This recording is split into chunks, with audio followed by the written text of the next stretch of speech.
Hello, everybody. How's it going? Welcome back to the show. Isn't this fantastic? Wasn't that a nice little short intro for you? How are you guys doing today? Hope you're doing well. I'm doing good. Good? Yeah. How are you? That's fantastic. I am doing well, but I'm sad that we don't have Vandy with us this week because I already miss her. He's tinkering with stuff Yeah, in the background. I know. Anyway, guys, welcome to the stream. If you're brand new here and you haven't hit that follow button, go ahead and do so because we do lots of RP here. And tonight we are doing Dark Heresy Pyrebrand. Pyrebrand is a ongoing campaign for us here on Friday nights. Today's going to be a little bit different, and I'll let Sheepy get into more of the specifics from a narrative perspective, but I'll tell you a little bit about it shortly. So normally we would have omgVandi here playing Miria, who is our Adeptus Mechanicus. However, she's dealing with real life stuff right now. So in the meantime, we decided let's go ahead and do something fun with our characters, a little bit different than our normal. So if you were with us last week, we left off on an on-planet excursion where, you know, some stuff happened. We are not continuing that story. So if you haven't caught up yet, no spoilers necessarily. We'll see. Depends on what Sheepy does, I guess. But we're going to do something different. So without further ado, I'm going to introduce our cast, and we're just going to jump right into things. Today will be a shorter episode because we don't want to make Vandy too upset with us for having all of the fun, because that's exactly what's happening. All the fun. Okay, so let's go through our cast and crew here. Starting with McLoken, please tell us who you are, who you play, and that's, where we can find you. I am just a boy talking to a girl, trying to say, I want to play some fucking Warhammer. Hello. Okay. I'm McLoken. Today I'm playing Archaeal, who is a fantastic arbiter, who is Judge Dredd, and I love him. I love his sims. And he does fantastic things all the time. I don't know what's going to happen this episode or what's going to get revealed about him, or because this is like the Naruto filler episode, I guess. Beach episode. Yeah. Yeah. If we're all at the beach, I still want like with the welding helmet on and then like board trunks, and he's just like with his heavy bullshit. If beaches existed. Yeah. That's me. I'm gonna throw the ball. Hippie. Yeah, there, catch. No. Oh. My name is Crazy69. I play Lazarus, a mutant and I guess, holy warrior at this point. I am also hoping for those board trunks and beach episode. I don't know, I think it'd be fun.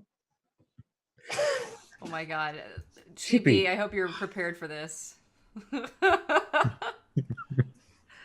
It's an orc beach. Oh wait, did you throw the ball to me there? Totally. Okay. Okay, that was unclear. You didn't I catch thought the you ball would and like hit you beach in the head. episodes. And then throw it at me.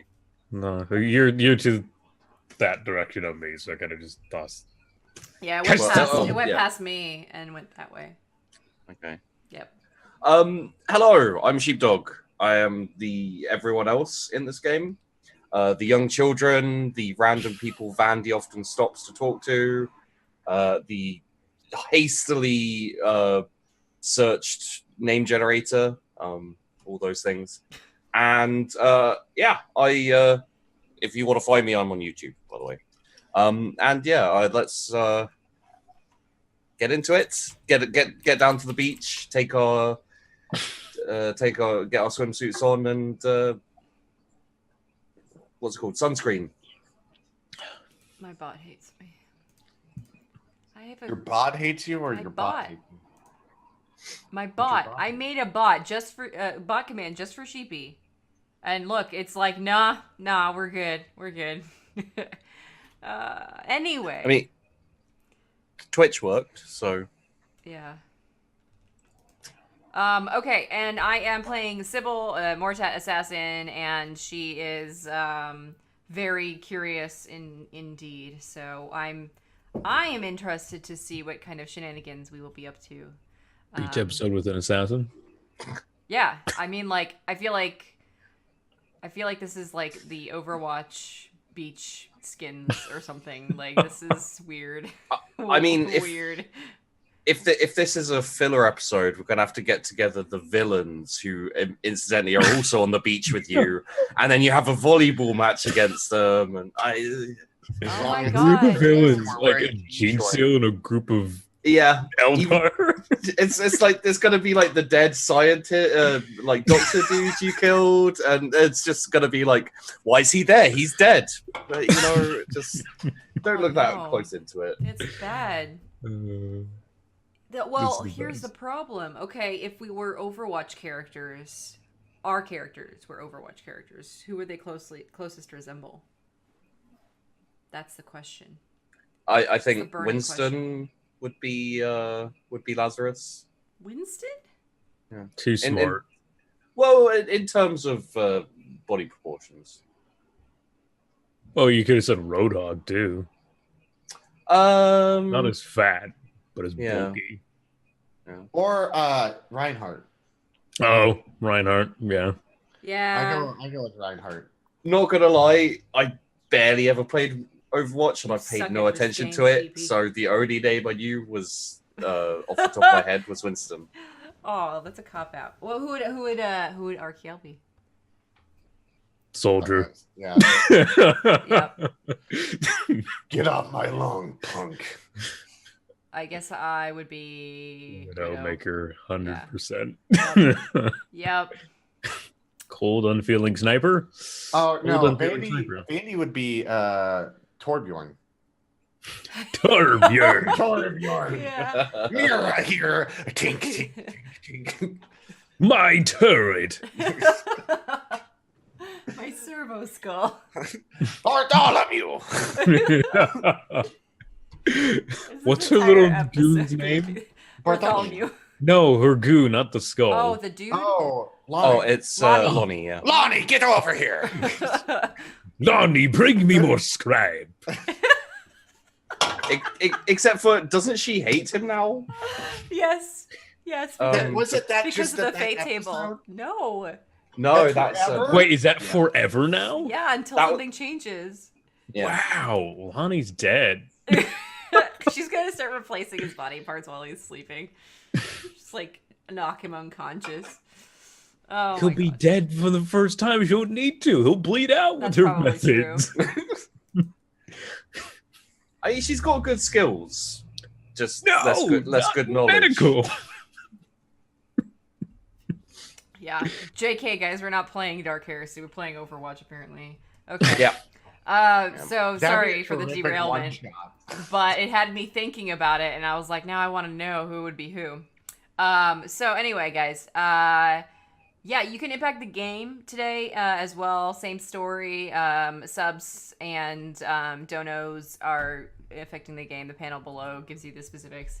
I won't get into all the craziness, but thank you guys for all the support, just hanging out with us. If you would like to retweet the stream, that'd be super duper awesome as well. I also just realized that I didn't log into Roll20 on OBS. So ignore the random crap that happens as Sheepy brings us into our narrative for the evening. Take it away, Sheepy. Okay, so this is going to be slightly different. Flashback episode is a decent way to describe it. There are multiple things that I had planned or thought of, or there are some things that just didn't get done. I didn't find the time to get in, or I decided maybe I'll do it later or something. So we're going to take instances from past episodes, like parts that didn't make it in, and go through them, pretty much expanding on these three characters, things that would have happened to them during the trip, slightly smaller things, but still interesting.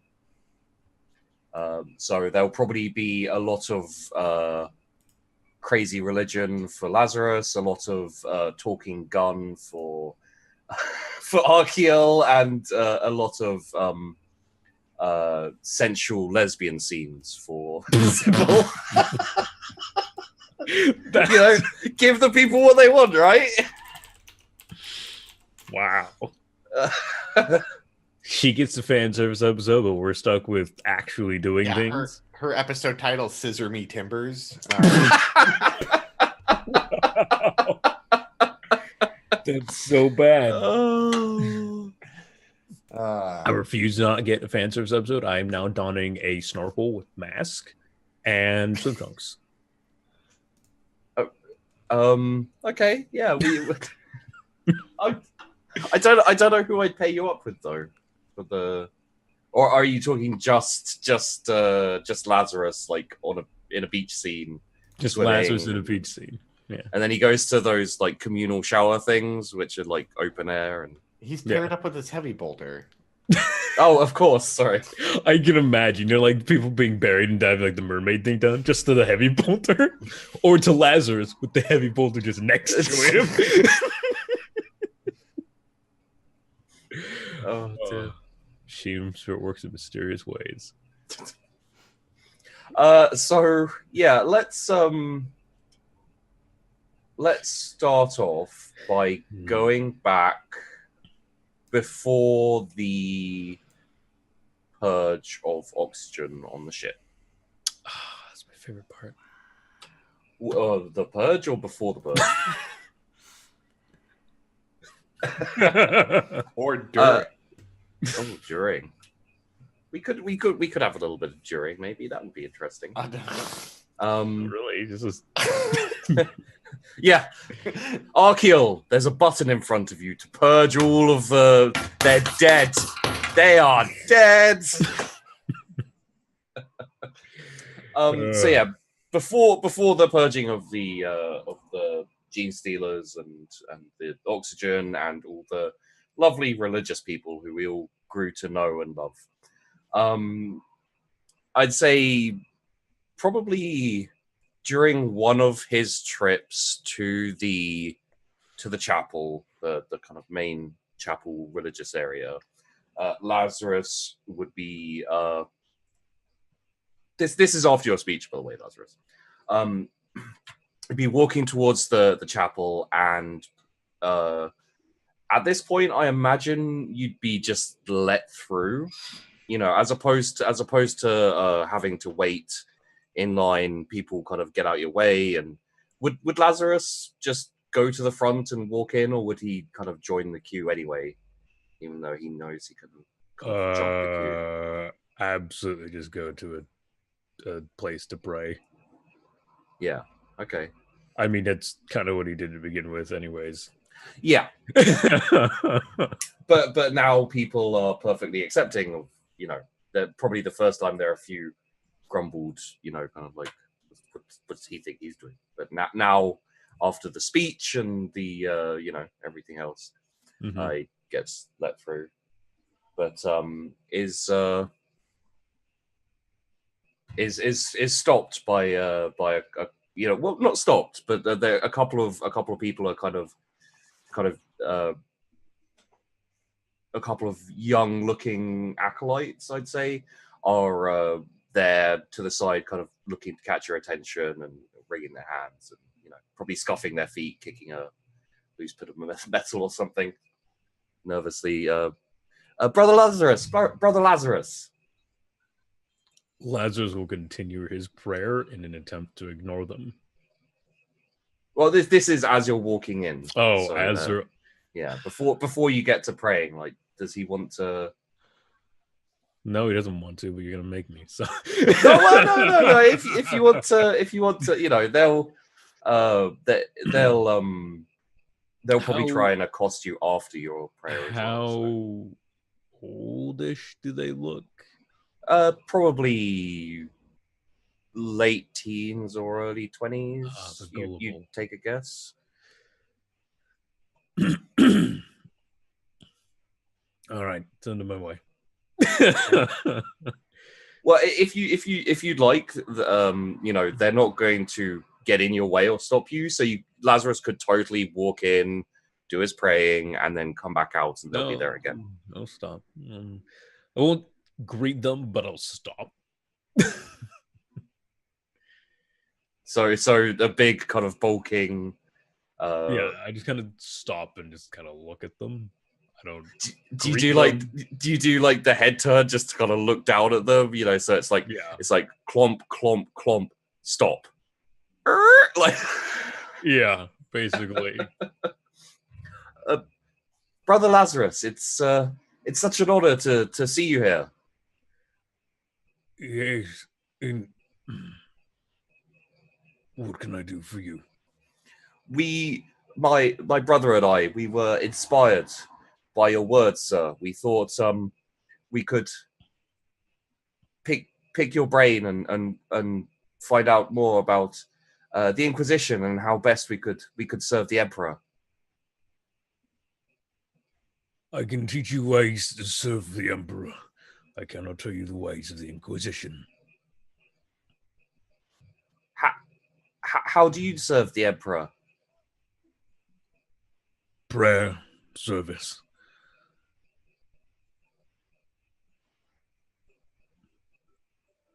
Would you mind, Brother Lazarus, if my brother and I came and prayed with you and observed?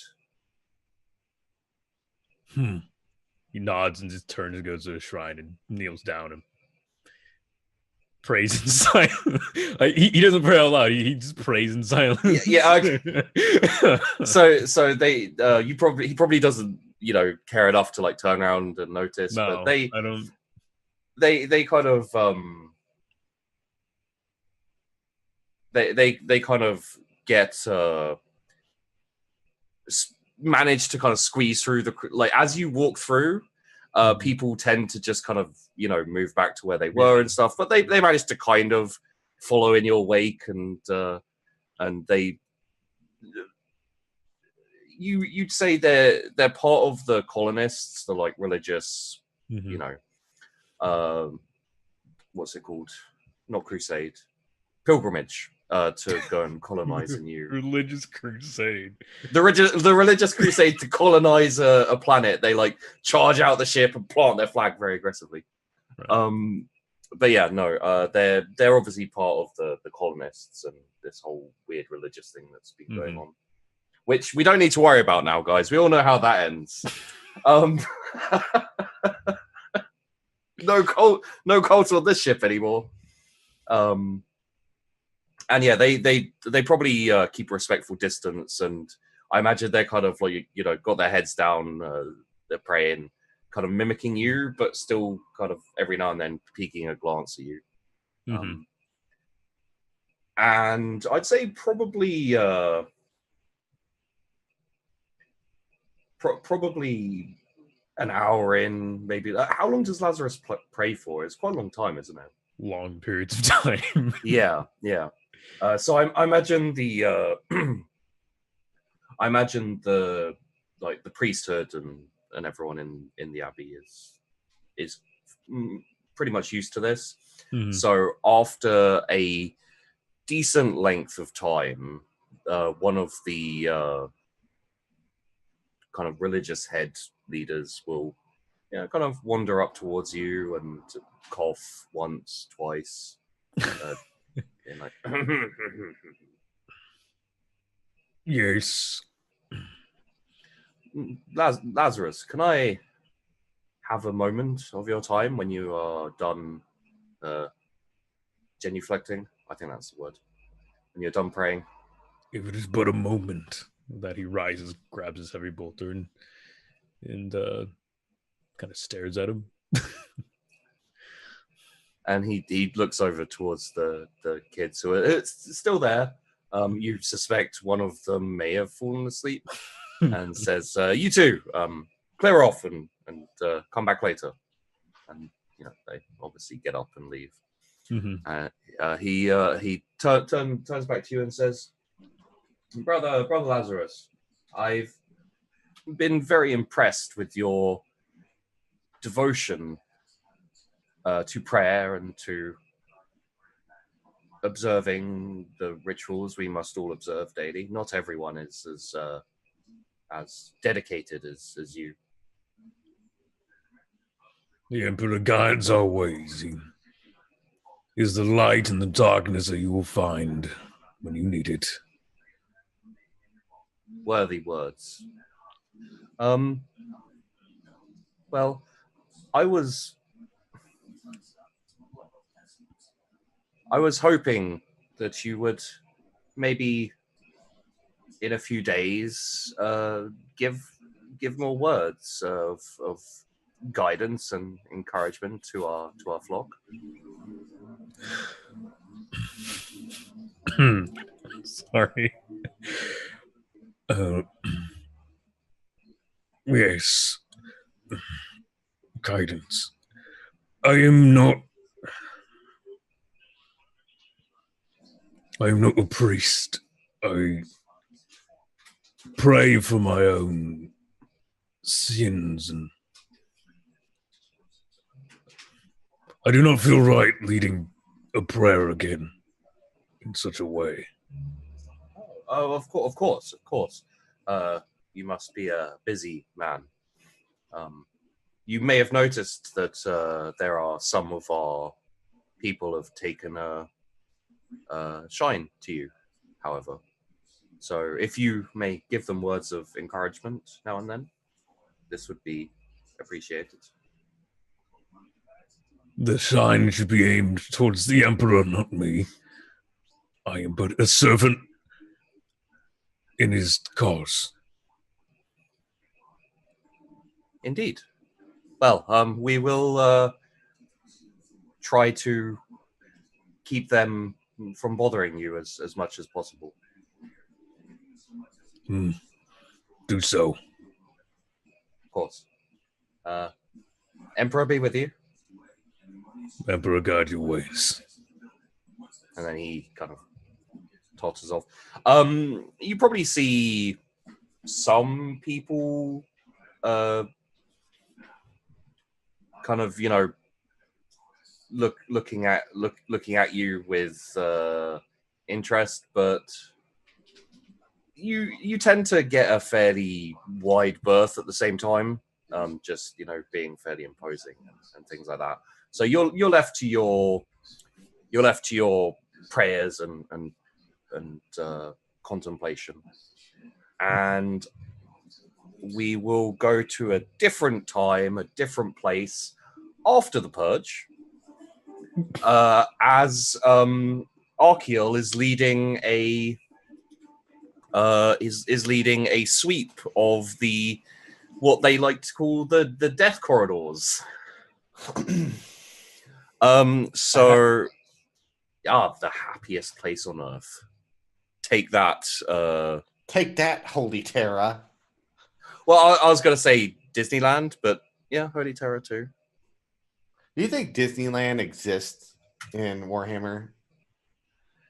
There's probably like a dusty and discarded Mickey Mouse hat somewhere. Like Mickey Mouse. Do you think it's just buried under a hive city? Yeah. Under this hive city, the hive city of Disney, there's a Disney theme park way below. I'm gonna make it happen. So, okay. So the first important thing, and I will need my notepad for this, is we will let us name your Obte. Your was it 6 people who were promoted? I have to name 6 people. Name generator. I've already. Well, I have a name generator ready, but if you would like to pick the names yourself, I'm down for that. Is this the right one? Maybe it is. Human generic names, please. Those are generic names. Fuck this shit. Hold on. Gotta do random names. Oh, that's because it's a fantasy name generator. Name generator, please.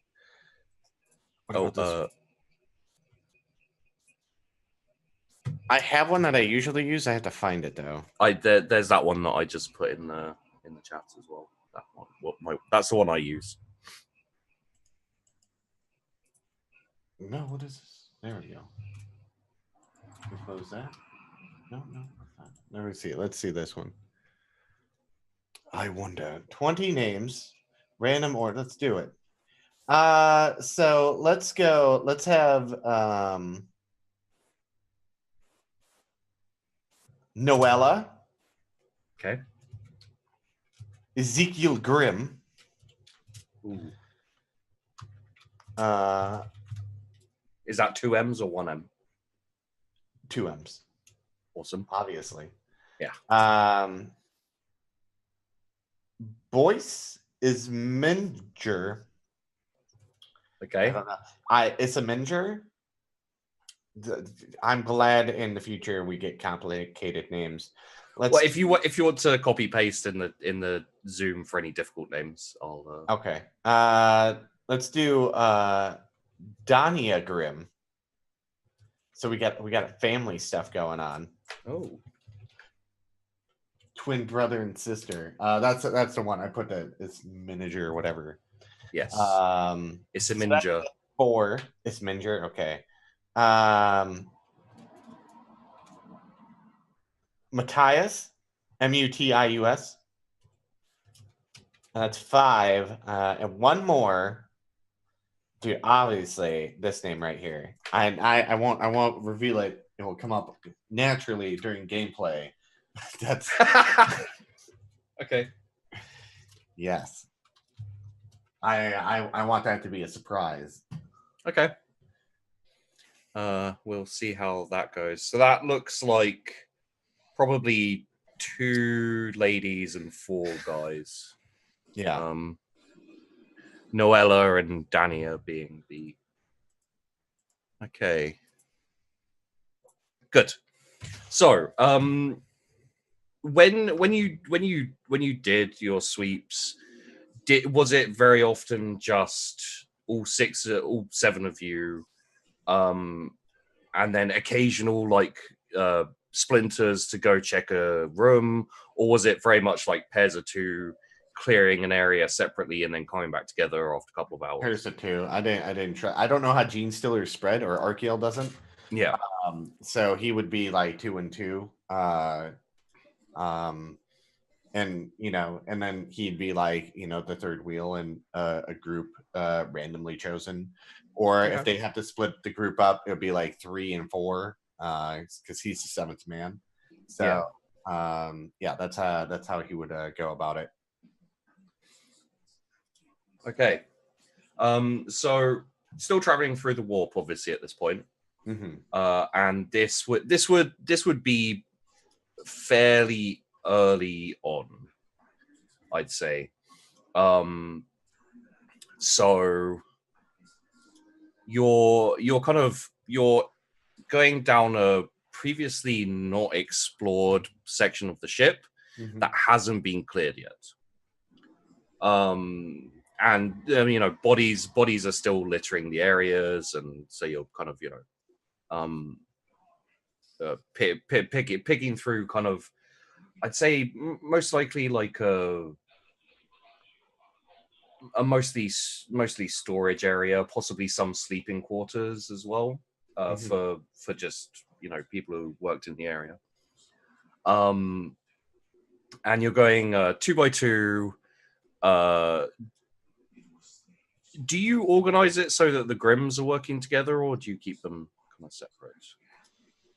Well, they're twins, so Yeah. they're like, they know each other very well, so they work together. Okay, yeah, so they probably work pretty well, like working off each other and everything. So yeah, they have really good teamwork. So I don't want to break up that cohesive bond they have. Okay, so let's say Ezekiel and Dania are with you, working through like some sections.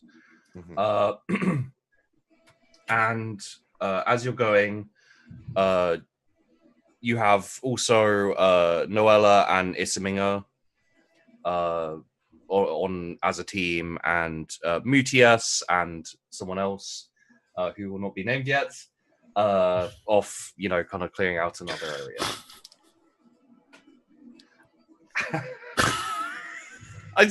Why'd you choose this name? Like every time I see it, I'm just like, that's He who shall not be named. We can name him now. I didn't want to reveal it right away. No. I think I'm with you that there needs to be a later reveal for this. Okay. So,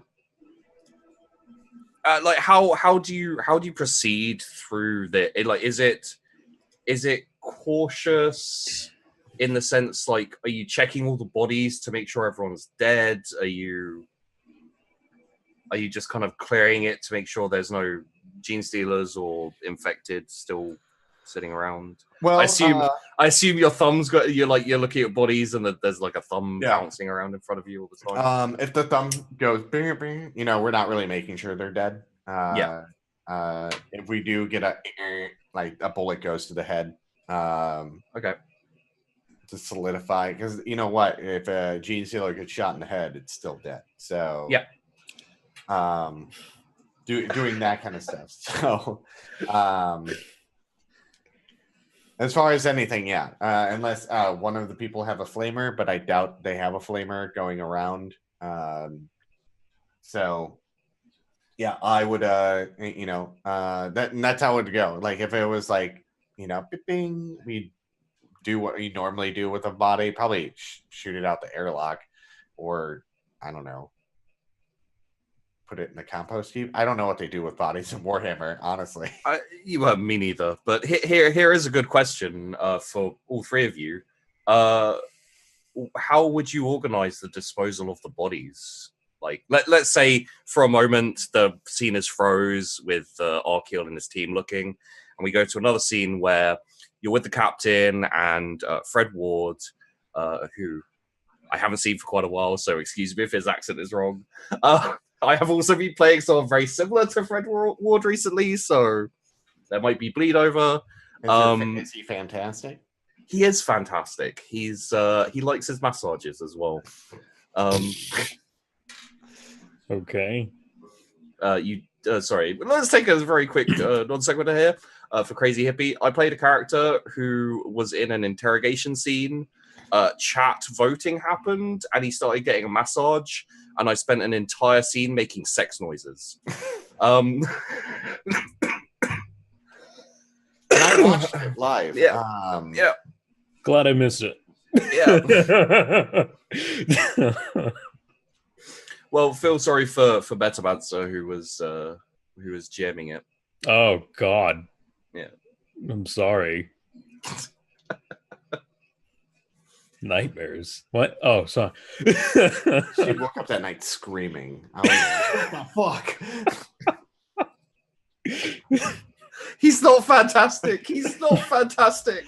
But yeah, he's a celebrity stunt double called Jack Fantastic. So yeah, you're with Fred Ward and what the hell is your name? Psycho Rhea Khan, who's the Psycho friend, and also the captain, and you're kind of discussing what you feel, how you should dispose of bodies and these kind of things. And the captain has just finished basically saying, let's just blow them all out the bloody airlock. That, or we can burn them in the thruster. I was going to say incineration. Is anyone aware of proper disposal of incineration? Incineration. We do have furnaces. We could put them in there. With unassigned flamethrowers. Flamethrowers. We do have a decent. As you may have noticed, this is a fairly. Was a fairly religious expedition. So we have lots of flamers and hand flamers. Makes sense. I assume they were intending on burning down the surrounding jungle area wherever they landed. Mm-hmm.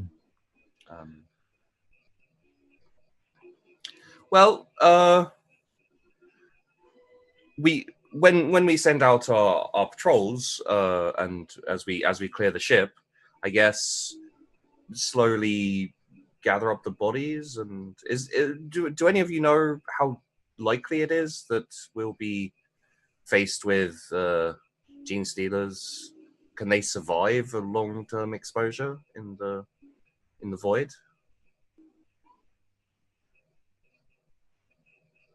I don't know.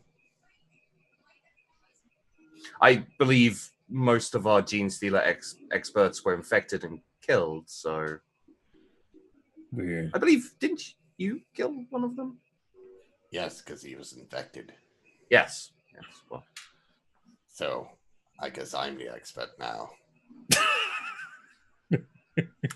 we do rely heavily on your detectors. Yes. So as far as anything, everything's clear. I imagine I don't know if a gene stealer is subtle at all. My gut tells me no, but I've never seen one. I've only seen someone infected. Well, let's be cautious. If you have your doubts, destroy the body,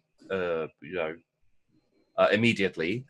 If not, we will slowly gather up and incinerate the corpses as we find them. We do have quite a few guardsmen still left. If we wanted to send out dedicated purge teams. Yes, squads yes. of 10, maybe. Okay, yes, that's a very good suggestion. I believe we have a few volunteers from the survivors as well, so we'll get them outfitted and send them in as well. Archaeal, are you willing to lead the further excursions into kind of the more dangerous, deeper areas of the ship? Yes. Perfect. I believe I have just the people for you, and that this is where you get your Arbiter squad. So let's say a little bit later, you guys have gone off to pray, to probably glare angrily at Fred Ward, and Archaeal, you are presented with 6 of the better troops. They're standing there. What you said you took them from the Imperial Guard, I believe. Yeah. So they're probably standing there in guard outfit, flak armor, lasgun, and that kind of thing, standing at attention.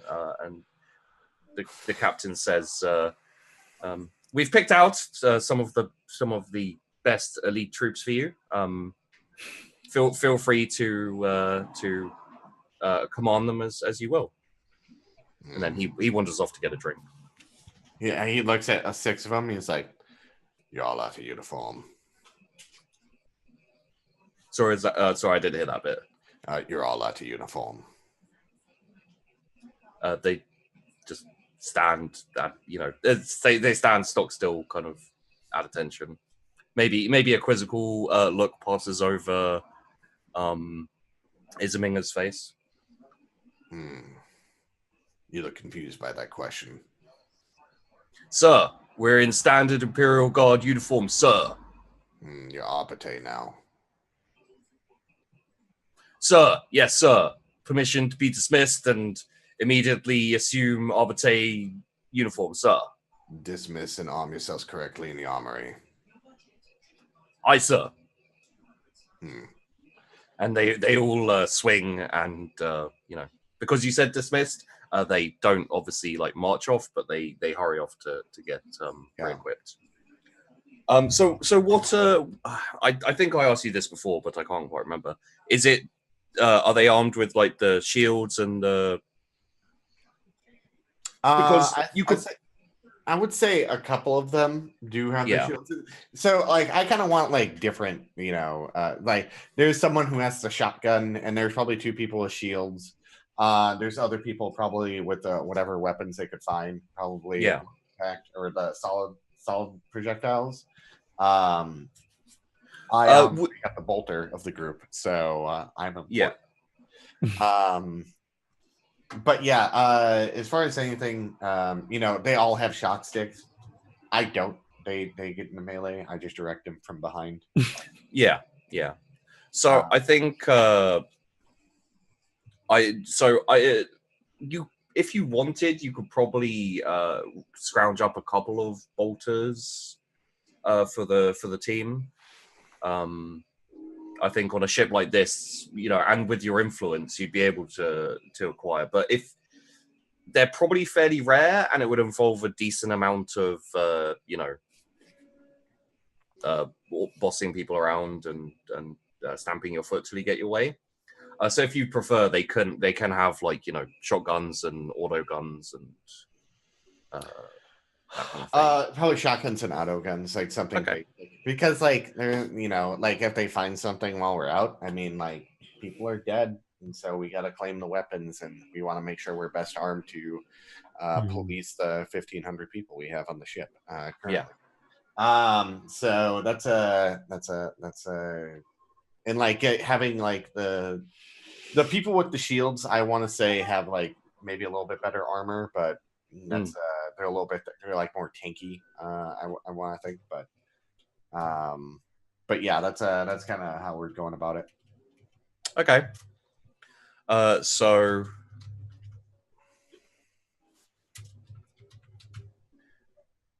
all right, that'll do for now. And obviously, for the moment, they're equipped. They've been equipped with a couple of flamers as well, just to deal with that. So I'd say, going back now to the scene where you're going down the corridors, you're presented with a fairly disturbing scene. Although disturbing has kind of become an interesting word for you guys at this point. Of kind of a few people been torn apart. Very obviously didn't die from asphyxiation. This was a scuffle. Who knows over what or anything like that. But it does appear to be more feral than I would totally roll scrutiny on that. Okay. There we go. 5 degrees. Hell yeah. Nice. Didn't even need the GM bonuses or fate point pluses or anything like that. It's very nice. 3 ticks in scrutiny. Finally, yeah, I have a successful roll. Well, now I'm just gonna make you roll awareness all the time. Well, I have a plus 30 to that because of the aspects. Oh, that's true. So I'm gonna have to look. I'm gonna have to look through your character. Have him roll intelligence. Fuck. That's literally if you're roll arbitrary law. I'm like, fuck. Okay. Or what's it? Common lore adeptus arbitrary. Yeah. I'd just be like, oh, that's a law. I made it up now.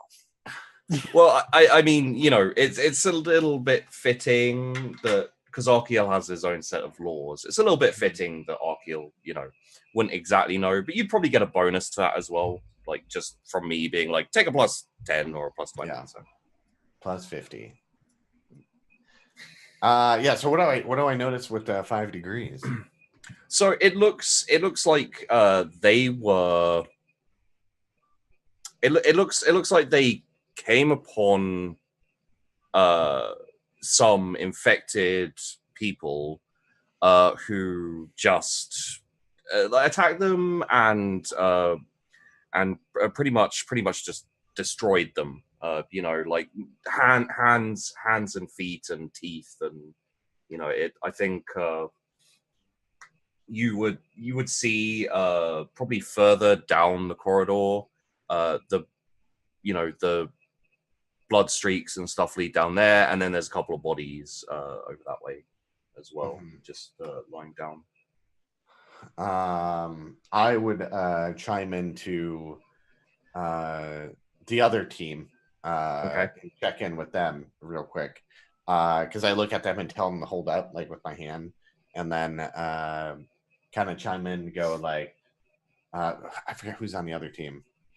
So Isminga and Noella are the two who are leading the other two teams. Okay, where's the? You've got the twins with you, and then you've got Isminga and Mutius and Noella and the other guy. On the other team. Okay. I chime in at them and I'm like, have you found anything? Nothing yet, sir. And then again, a couple more seconds, and then nothing but bodies, sir. Anything funny about the bodies? Couple being torn apart, sir. Looks like an animal ripped them apart. And the other one, nothing on it over here, sir. Stay on your guard. And they both chime in instantly. Aye, aye, sir. Yeah. I take the twins with me. And so with my scrutiny, like so something could be alive down here, possibly. Yeah, maybe. Yeah. I hit up Lazarus and God, Meta, what's your character's name again? Sybil. Sybil, yeah, that's right. Crazy lady. I hit up Lazarus and Sybil and be like, we still possibly have one on board. Anything Lazarus was doing stops. And I will grab my heavy bolter and move. Yeah, Sybil's like, okay, I'll where am I? find Where Sybil are you? and move with her. I tell you the coordinates. I don't know Yeah, exactly yeah. where I'm at on the ship. I'm in quarters, whatever. Okay. You'll be able to get there in 30 minutes. So do you want to what do you want to do while you wait for them? Do you want to keep exploring? No, I'm gonna call back the other team and be like, come back to this point, and then have them come back. Does the body I'm looking at, does it get a thumbs up or does it go? Which the ripped apart ones or the ones further down? The ripped apart one I did scrutiny on. The ripped apart one, it's ding ding. Everything's all human. All right, I would. If you look at the ones further down, then you get a 10-minute message saying this is a gene stealer and all that extra stuff. You get that fixed. I would chime into the captain right away. And be like, possible gene stealer down here, but I would like to have a flamer team come here right away. Of course, we have one currently in reserve. We'll send that straight out to you. Yes, thank you. So the flamer teams will probably be a group of Imperial Guard with las guns and a couple of flamers. Yeah. As soon as everyone gets there, I'm basically just like, all right. So a gene stealer might be here somewhere. People are torn apart. They might have still snuck on board or hung on, or they are able to breathe through space. I don't know, but I want our guns to be ready and blazing, just in case. Before that happens. Oh, good. While you're waiting, Oh no. for them,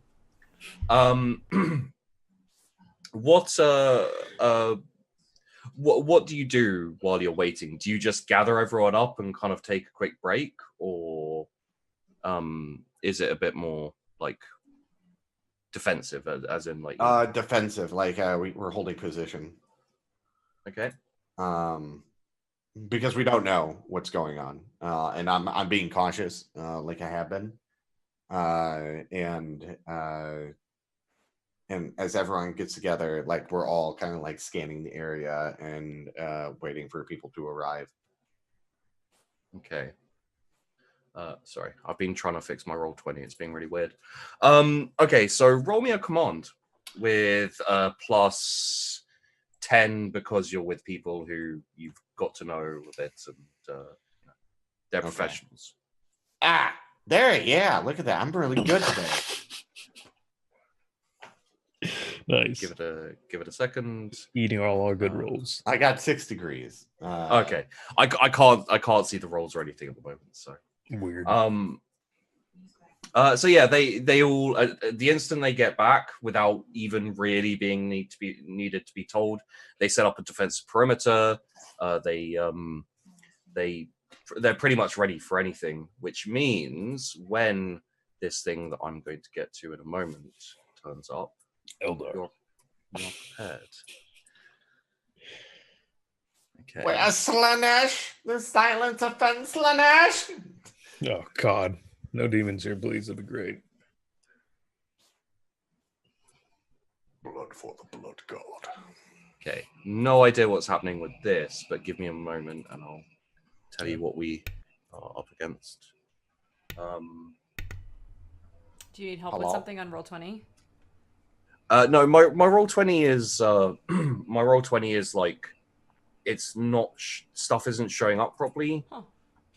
It's kind of like It's because you're in England. Yeah, the windows look the windows look like Tetris blocks, and it's all Oh. flashing all the time, and things like that. gosh. So Have you turned it off and back on again? Yeah. My second Yeah. question. I think it might be my computer being Uh-oh. just a giant butt. That's not good. Okay, so we will go with No, stop that. Don't do it. No, you're- what? I'm going to yawn now. Ah! Okay. Look here, Yanni. So, what you get from around the corner is you see. Roll me awareness with a plus 20 because you have multiple. Roll plus 30 actually because you have. I think that'll probably be fairly easy. But yeah, you have a lot of people watching out, so this will be pretty easy to see before it's. So with my aspects, is that another 30? Yeah. Okay. So that'll be plus 60. It's an easy roll, but just in case. Still. Yeah, okay. 5 degrees. Okay. Yeah, you never know when you're going to roll a 90 or a 99 or a 100. I know, right? So from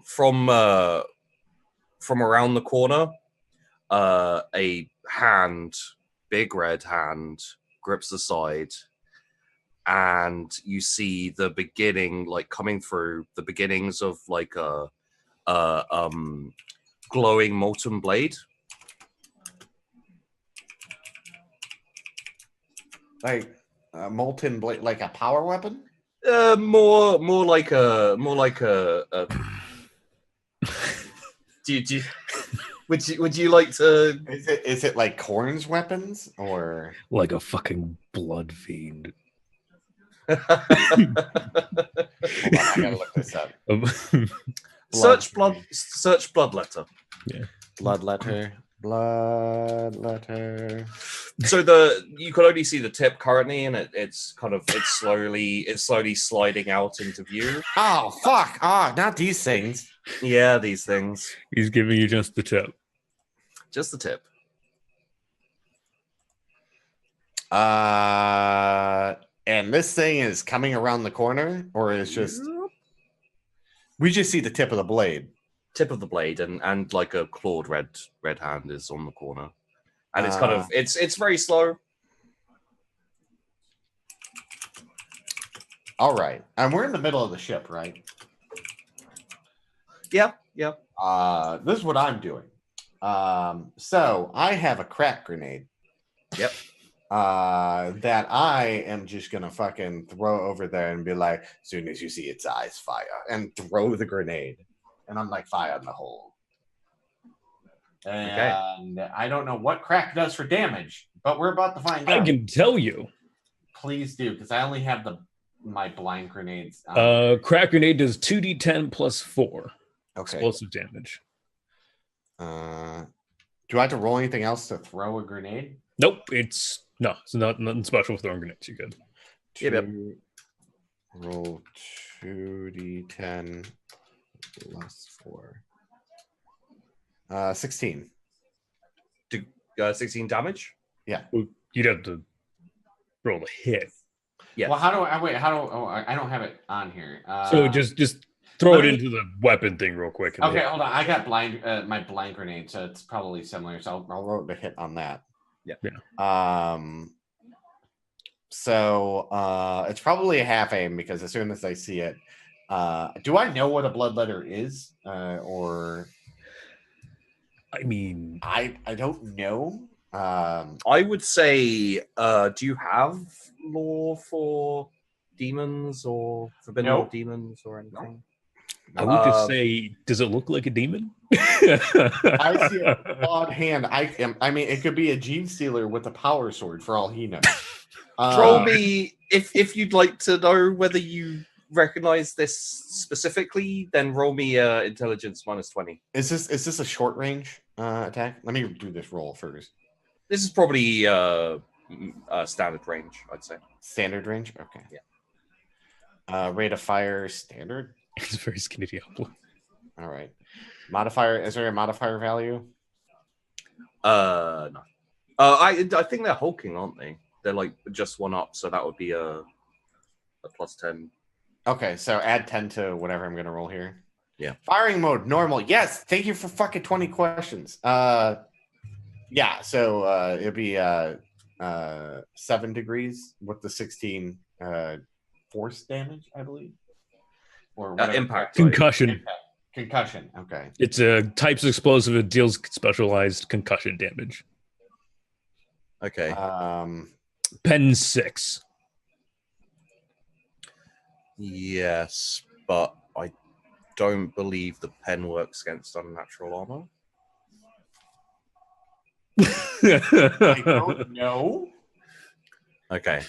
I'm either that or we're all gonna die. So I've known crack grenades to be effective against demons, but at the same time, demons. So okay. So that's and you want me to roll intelligence -20? Hold on.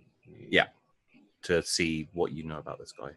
I'm gonna guess nothing, but let's get that 1, dude. -20. Let's do it. Get the 1. Yeah. No, yeah. I mean, it's fine. What? I got an 81. 81. So how many degrees of failure is that? 8. Safely. Big red man coming. Big red man coming. Shoot him. In historical events, they call him the Kool-Aid Man. He can burst through walls and break our hull. Kill him.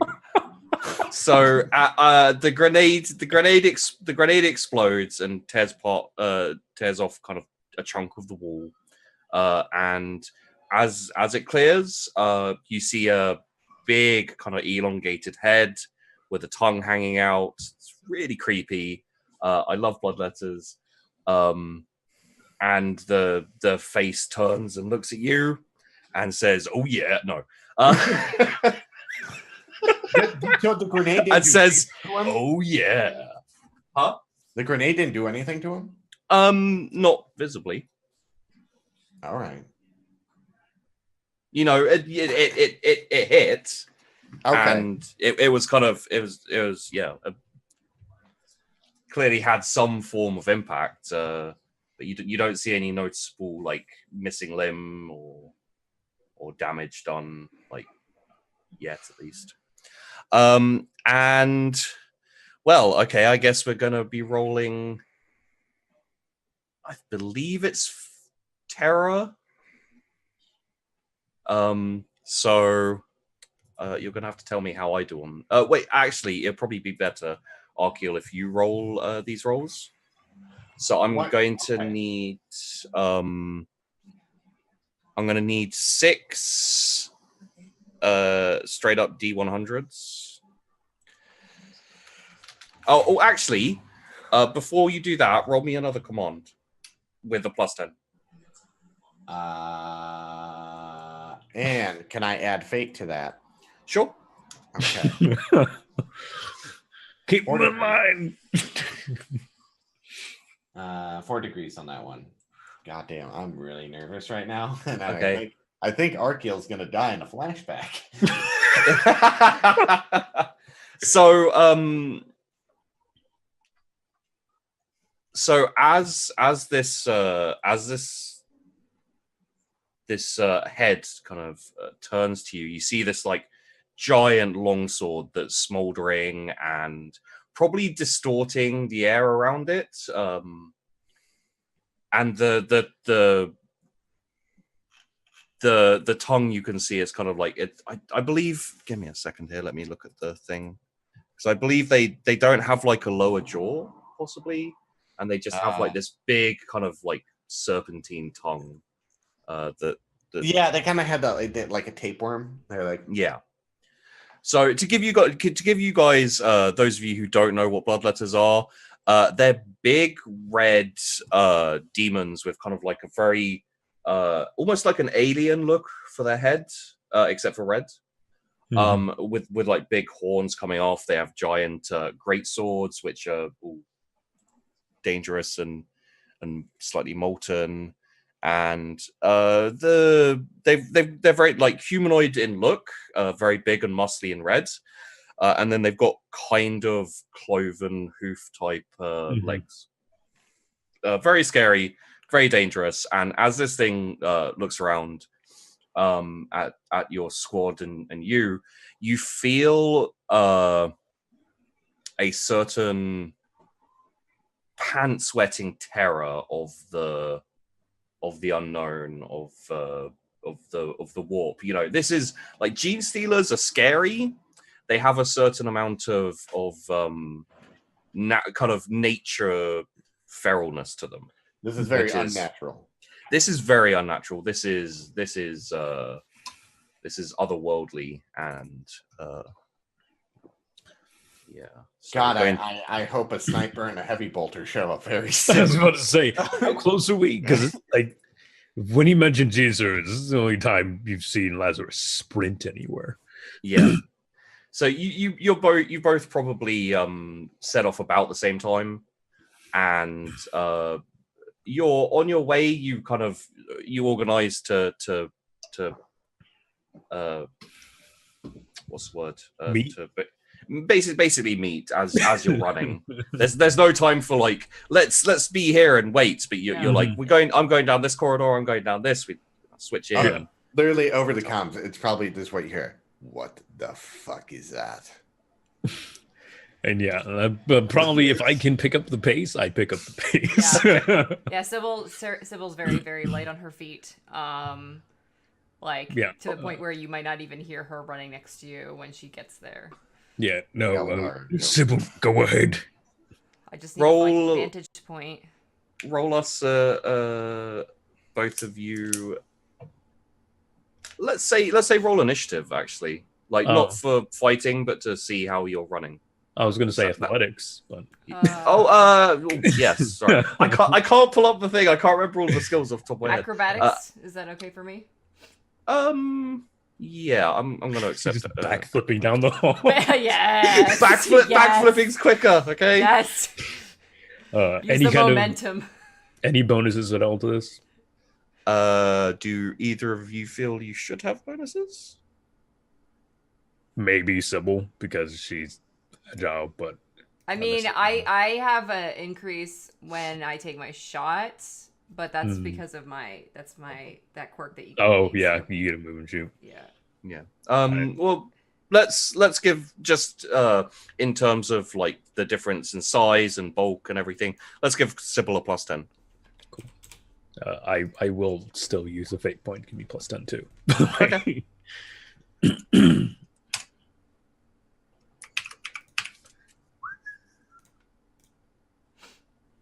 How are your rolls? I rolled a 1. I rolled a 4, but I had 6 degrees of success so yeah, I don't know. Okay, so here's what happens. I was going to call you Azariel. Lazarus is running, obviously with purpose. Looks down. Suddenly realized that Sybil's been with him for God knows how long. And you're still thinking, Gene Stealers, crap, let's go. And as you're running, you hear over the comms, Archaeal, would you like to do it again? What the fuck is that? And I'd say you both get this horrible sense of foreboding. Oh no. Sybil speeds up and starts leaving Lazarus behind because Lazarus obviously is not as fast. Lazarus, you have an even worse feeling than Sybil, and you just start running through doors and walls. Basically. But Sybil's kind of like going round the corners and down the and Lazarus, you've stopped caring about anything except for getting there, and you're running through walls. You're just like, have you seen the scene in X-Men with the Juggernaut? With the Juggernaut? You are juggernauting right now. So it's literally just like, so you guys are gonna get there soon. I mean, I do actually have a hammer if we want to make this somewhat realistic. Can actually smash my way through a bulkhead. I mean, that involves kind of stopping a bit and swinging. Like this you rolled a 1, mate. It's not about realism. It's about awesome, right? That's right. You know, Spend all belief. Yeah, we don't need bulkheads. There's literally a Lazarus like imprint of like all these doors that like have like there's like just like in a running motion. Yeah, I can imagine it's like the old sticky note flip books. Love it. Are you? Because I'm excited. We're about to get wrecked. You know, Sheepy, I just want to put this out there that you can't actually kill us without resurrecting us somehow. Just want to put that out there. This was all a dream. Doesn't mean we can't be seriously injured, but that's true. You know. This is gonna be exciting. Oh man. You know, Bloodletters are cool. I'm gonna turn on some music. Okay.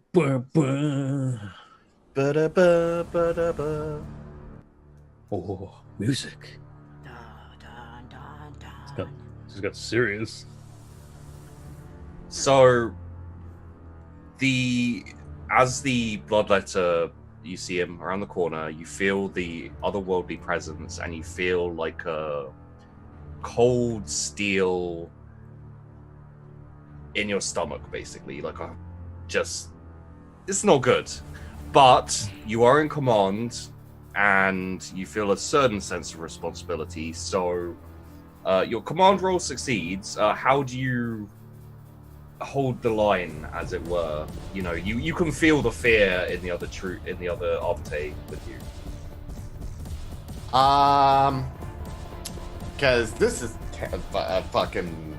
He's never seen this before or knew this thing ever existed. He like even being part of the Inquisition. I don't think they even revealed that kind of stuff to him yet. That the warp holds things, but so he's like in that one split second, he's just like, what the fuck is that? You know. And then you would just hear it over the comms, and he's like, "Show your violence, light it up," and fucking just start unloading on the fucking thing. Okay. So I'm gonna need. So succeeded 4 degrees. Okay, so let's say we'll need a willpower roll for you. Any bonuses? It'll be -10. All right. Oh, sorry. It'll be minus. Oh, it'll be minus nothing actually. So. Oh, well, that's good. I'm going to use one of my fate points. Add 10 to that. Okay. Let's do that. And do I have to roll something else? Uh, Oh, No. Well, Wow. 2. fate was kind to me today. you rolled a 2. Yeah. Okay. Then I'm going to need 6 other D100s. Roll 1d100. Okay. Take all panic. 1, 2, 3, 4, 5, 6. Is that right? 1, 2, 3, 4, 5, 6. And that is going to be a minus. So it'll be a plus 10 to all of those rolls. So 44, 54, 46, 40. 40, 81, and 100. There was a 1. Okay. Okay. Oh shit. You may only have 5 Arbiter, actually. They'll get Okay. replaced. This is going to be a moment, guys. I'm going to need a little bit of patience here. So can I Okay. get those? Can I get those numbers again? 44, Okay. 54. Yep. 46, 46, 40, 40, 81, 81. 100. Someone's going to be very upset that you rolled for them. Okay, so Does Mira show up and she's like, "Meow!" Like, what? I am the ship's doctor. okay, It does not look right. I'd make it metal. so now I'm going to need. Let's assign the successes. Well, the rolls. So we'll go like that. Okay. Is high good or bad? Bad. Very Bad. bad. Bad. Hundreds of crit fails, right?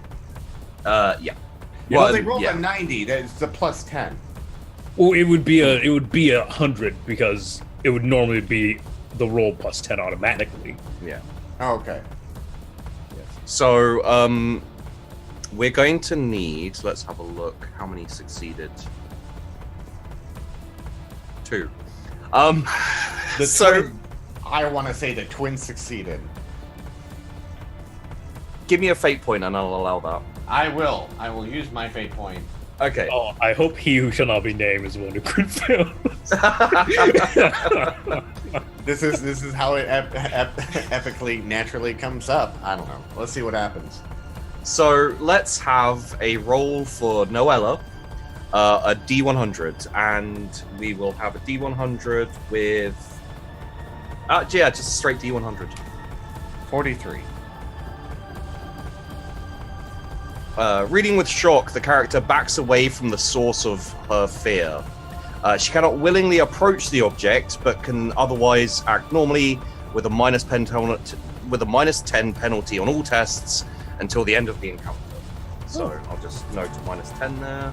You can freely shoot, that's still pretty good. Yeah. But they can't move any closer, Yeah. which is good because it's a bloodletter. Yeah, And you don't want closer to. you don't move closer to a bloodletter. Yeah. So let's roll for Izaminger, who also gets a straight D100.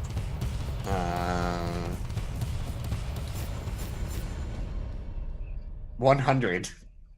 Christ, dude. It's it's not that bad. Panic grips the character. He must flee the source of his fear, if able, as fast as he can, and if prevented from doing so, can only take half actions and is at a minus 20 penalty to all tests. Once away from the danger, he must successfully snap out of it to regain control.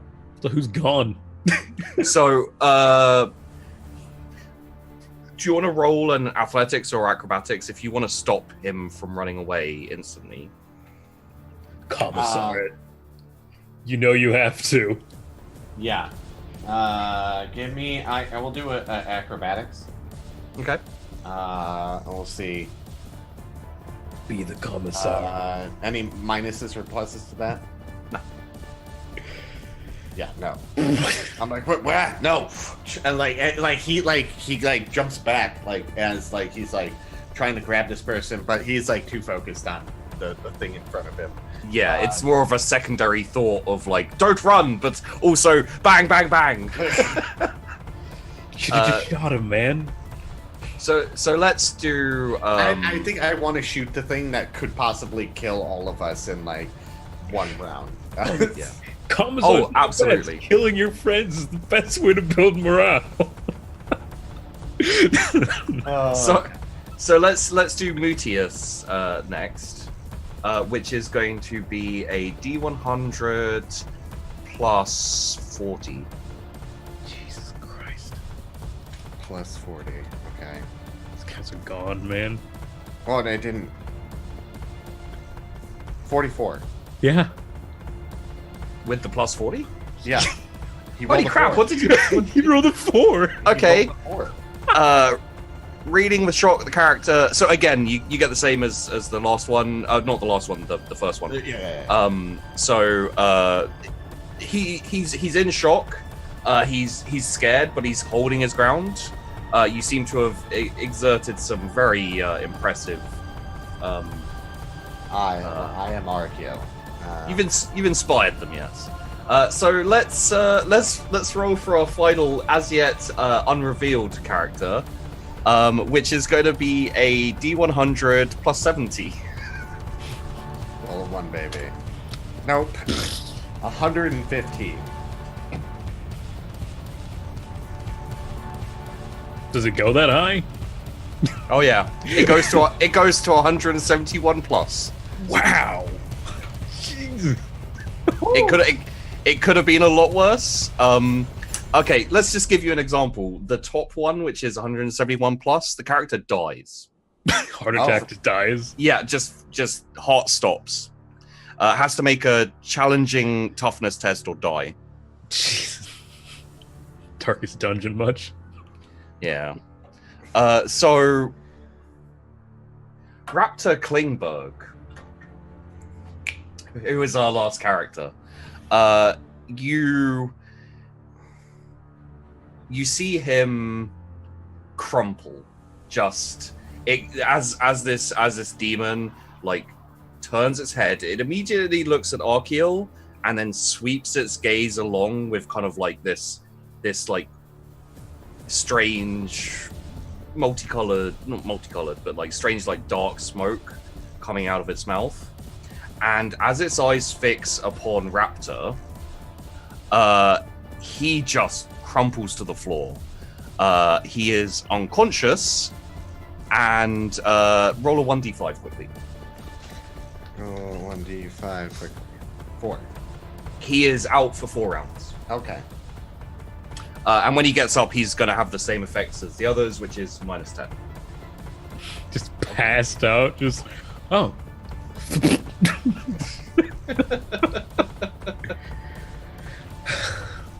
Demons. They're fun. No, it's not fun. But at least Archaeal is seal nerve because he probably does the most damage out of all of these guys. So yeah, you're going with a boulder. Yeah. And they're probably going to focus on him right away. So that's a good thing he's got a high dodge. Dodge! All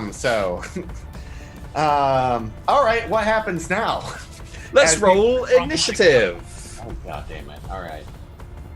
Let's do this. Bam. Do you want us to roll too? Oh, I gotta select my token. Mm-hmm. That's right, chat. We're just now rolling initiative after all that shit that just happened. Only Dark now Heresy. do we get to do stuff. Do you want us to roll too?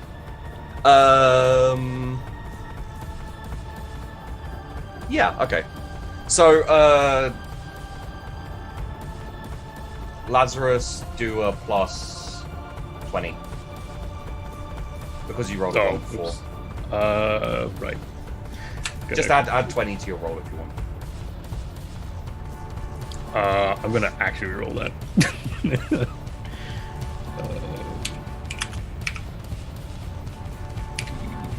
10 plus 20. 25. hell? We're all rolling ones, is that right? Are you? I can't see, so. Yeah. I just rolled a 1. Okay. And he just okay. rolled a 1. Hold on. I rolled the 1 on the clicking the custom thing. That's then what you I did, yeah, same. Yeah. And then you actually rolled it. Okay. Yeah, I actually rolled. I got a Okay, then 25. I'm just gonna do a roll then. It's gonna be a straight 10. Yeah, 7. Okay. Plus what? I didn't get a plus. He didn't give me a No, you naturally, for initiative, you naturally get a plus. Yeah, initiative is the D roll plus your agility bonus. So, like, I have a 43, which is a 4. Yeah. So it goes by 10. So whatever your if you have a 30, you have a 3. 3, or if you have 50, you have a 5. Then I got a 50. I got a 28. Actually. Okay. I'm a dummy. What's your So I'm agility? at 11 then. Okay. Okay. Okay. That makes more. Yeah, so something's wrong with the way that the freaking roller is doing the agility. I Well, mean, you rolled a one, technically, and you it rolled a was 1, 5. added 4.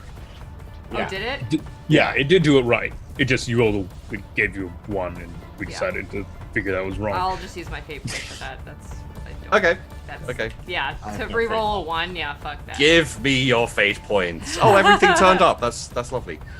So, Archaeal, give me 5. Well, no, give me 6. 1d10 plus 3. 1d10 plus 3. Okay. We'll 1, get to 1. 2, 3, 4, 5, 6. Okay. And then we just need to have you. Okay.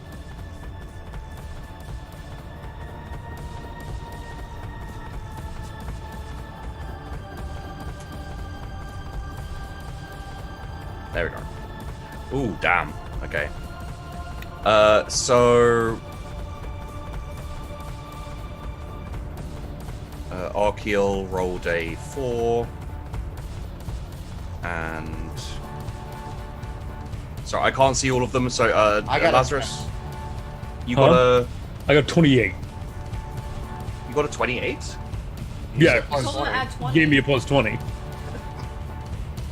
Right. Yes. No, that makes sense. Thank you. Yeah. Correction. Otherwise, I got an nobody can 8 actually and roll that added high. 20. You know what? I don't think that's how this works, but you got a critical 1, so I'm just gonna say you're at the top of the initiative. Cool. The Emperor guy. Take a plus 20 on your initiative roll. Yes. The D10 roll, but take a plus 20 anyway. Okay, so So I got a 10, not a 4. You got- okay. Oh yeah, you got a 10. It's a, so I rolled a 6 and plus 4. Yeah. Yeah. I don't know if it was coming up. No, that was, again, as I said, like I only see like snippets of the roll window. You're 1d5. Yeah. Okay. And then what did Sybil get? I got an 11, but I also get bonus for initiative to hit Okay. targets. Before initiative, I was supposed to be getting a hit, but you never That's brought me if- to the scene, so That's if you're on mission though, right? I am on mission. Archaeal gave me a mission. Okay, fine. Yeah.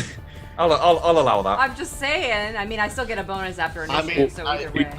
I did summon you guys because there's a possible gene sealer. You guys just don't know it's a fucking demon. Yeah.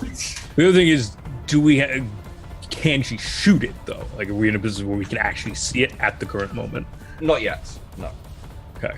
So then She could be from Wanted and can curve her bullets. Maybe. just ricochet around, accidentally kill Raptor with it too.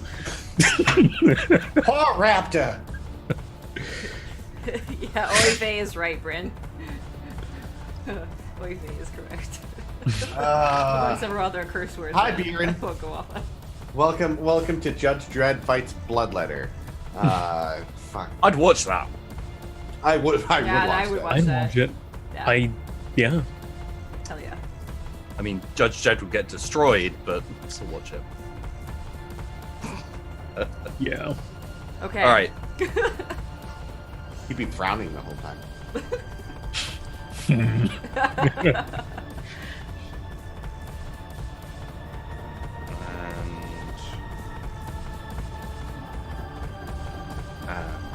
This music is giving me anxiety. You picked it. I know, it's You the only did. song that I had ready to go. It's good. It's a good choice for it, though. Yeah, this is All super urban intense dread. for me. I I'm never, like, we don't talk about Stallone Dread. No, that's not Judge Dredd. No, That's a buddy cop movie. it is a buddy cop movie. No, but I think Mr. Dread took off his helmet. I was like, he never did that in the comic. No, it's fine. He took off my helmet. oh my god, please give me shoot something before this gets more out of hand. I am the law. I am the Law. That's literally what that means. The ending scenes are two people yelling law at each other. It's perfect. It's wonderful. I love it. All right. We need to go to here very quickly for when we go. Okay. So first up is going to be Me? Dania Grimm. Oh, sorry. Well, you're not here yet, Lazarus. So but you're going to be here very soon. So first up is Dania with a shield and I imagine a pistol, which Yeah. I am going to say will be a. Where is our crappy pistols? An auto pistol. So that's going to be a D100 plus 10 to hit. McLoken, if you want to roll for your I have to numbers. roll for her. I could roll for them, but I Roll I 1D. can't see what I'm typing. Roll 1d100 plus what? Plus 10. Sorry, minus 10. Minus. The way the rolls work is very annoying when you have to. 90. Jesus. Yeah, that's a miss. Jesus. I mean, You need to stop Emperor. rolling for these. Emperor, please. And then next up we have that will be Isminga, who has a auto gun. So that will be again, it'll be D100 minus 10. 29. That does actually hit. And that's going to be a semi-automatic, and so that's going to be a. That's just 1 degree of success, so it's only 1 hit. So roll me a 1d10 plus 3. 9. So what you probably see is Isabinga lays out a quick burst of autogun fire, which visibly hits the Bloodletter, and it kind of knocks it back a little bit. Like, you know, it probably hits it in the jaw, kind of in the face, and you see it like jerk very slightly, but not much seems to have happened there. Okay. Who else? Whose turn is it now? It is now your turn. Okay. Noelle went, right? Yeah. Okay. Who's so I have the twins with me. Yeah. One shot at did Sorry, Noelle didn't go. It okay. was the twin Dania with the and so shield. Noelle's trying to run away. Mutias is running away. Okay. And Raptor Klingberg is passed out. Knocked out. I'm like, I look at Noelle and I'm like, Noelle, get him out of here. And I fucking go take my gun and fucking bam, right at the fucking thing. So with a bolter, you can do a Bolt pistol. but with a bolt pistol. Sorry, Yeah. you can do a single shot or semi-auto burst. What's I believe- a semi-auto burst do? I believe some semi-auto burst, I think, is a half action. Let me get my my thing to the forefront so I can see it. So that is semi-auto burst is a half action, and you get additional hit for every 2 degrees of success. Okay, so I probably have it on semi. Honestly, I'm not double shot, and then and so it's a half aim. It's a half action, yeah. Okay, so that. So you could also. I'm just looking at the other half actions here. Is it a standard range? It's standard range, and I believe it's plus 10 to hit because of the size of it. Okay, so that's something I'll add. Semi-auto, so it's plus 0. Yeah. Okay, and then so it's plus 20 additionally because of the laser sight and its size. All right, here we go. Ha! No, this is semi-auto. Thank you. God damn it. Ah! Firing mode got normal. Jesus Christ! Ha! Aha! Ha! 3 degrees. Okay, so you hit it twice. So let's get 2 damage rolls from that. 1, 2. Damn, that's a crit. That Well crit done. damage. I'm unsure if the crit damage gives you another attack. So let me just double, because I know it does in Rogue Trader, but I'm not 100% sure for this. So let's just have a quick look.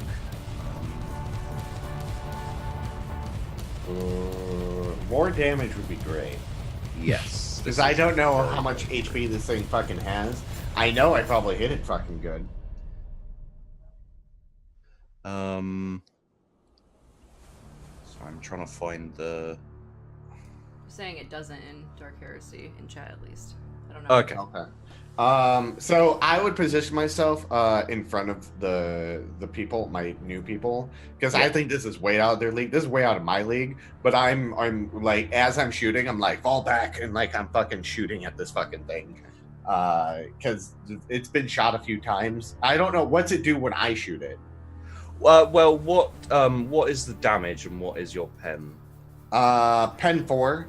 For the first shot is 7, and the second shot is 15. Both pen 4. Okay.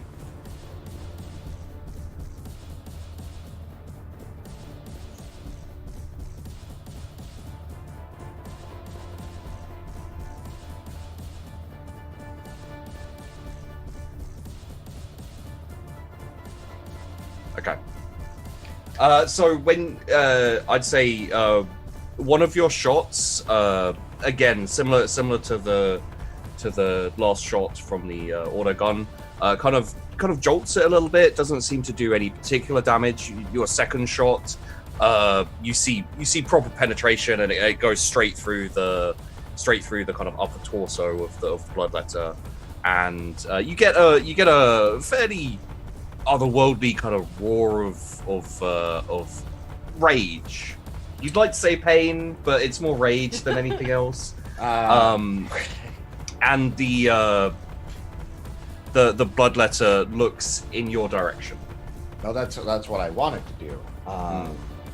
So I'm terrified as a player that I don't want it to do that, but Archaeal wants to get his people out of there. So as they're firing, they should be running. And then he would get on comms quick, and he's like, "How far are you both, Lazarus and Sybil? Because this thing," and you hear like screaming in the background, and he's like, "I need backup now." Okay, so as that happens, the Bloodletter moves, and with a amazing speed that you would not expect from something quite so lumbering, it charges straight down the hallway and skids to a halt in front of Archaeal, raising its giant two-handed molten sword. It then brings its sword down. Okay. On it screeches to a halt in front of you. Sword comes raised and then quickly spins round, swings its sword at Noella.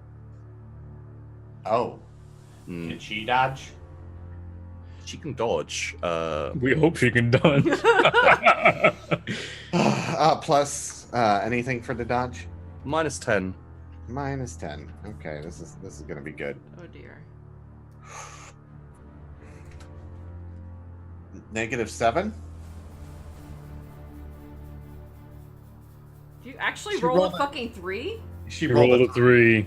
Well, that Minus would 10. that would be +10 on the thing, but Oh, okay. So it's a So it's 13. So it's a 13.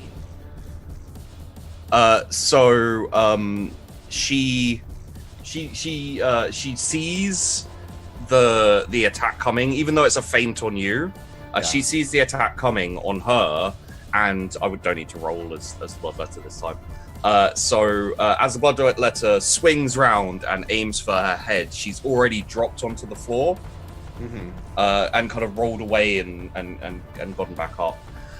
And the Bloodletter's going to follow up and swing again. At her? At her. And she doesn't get a dodge this time.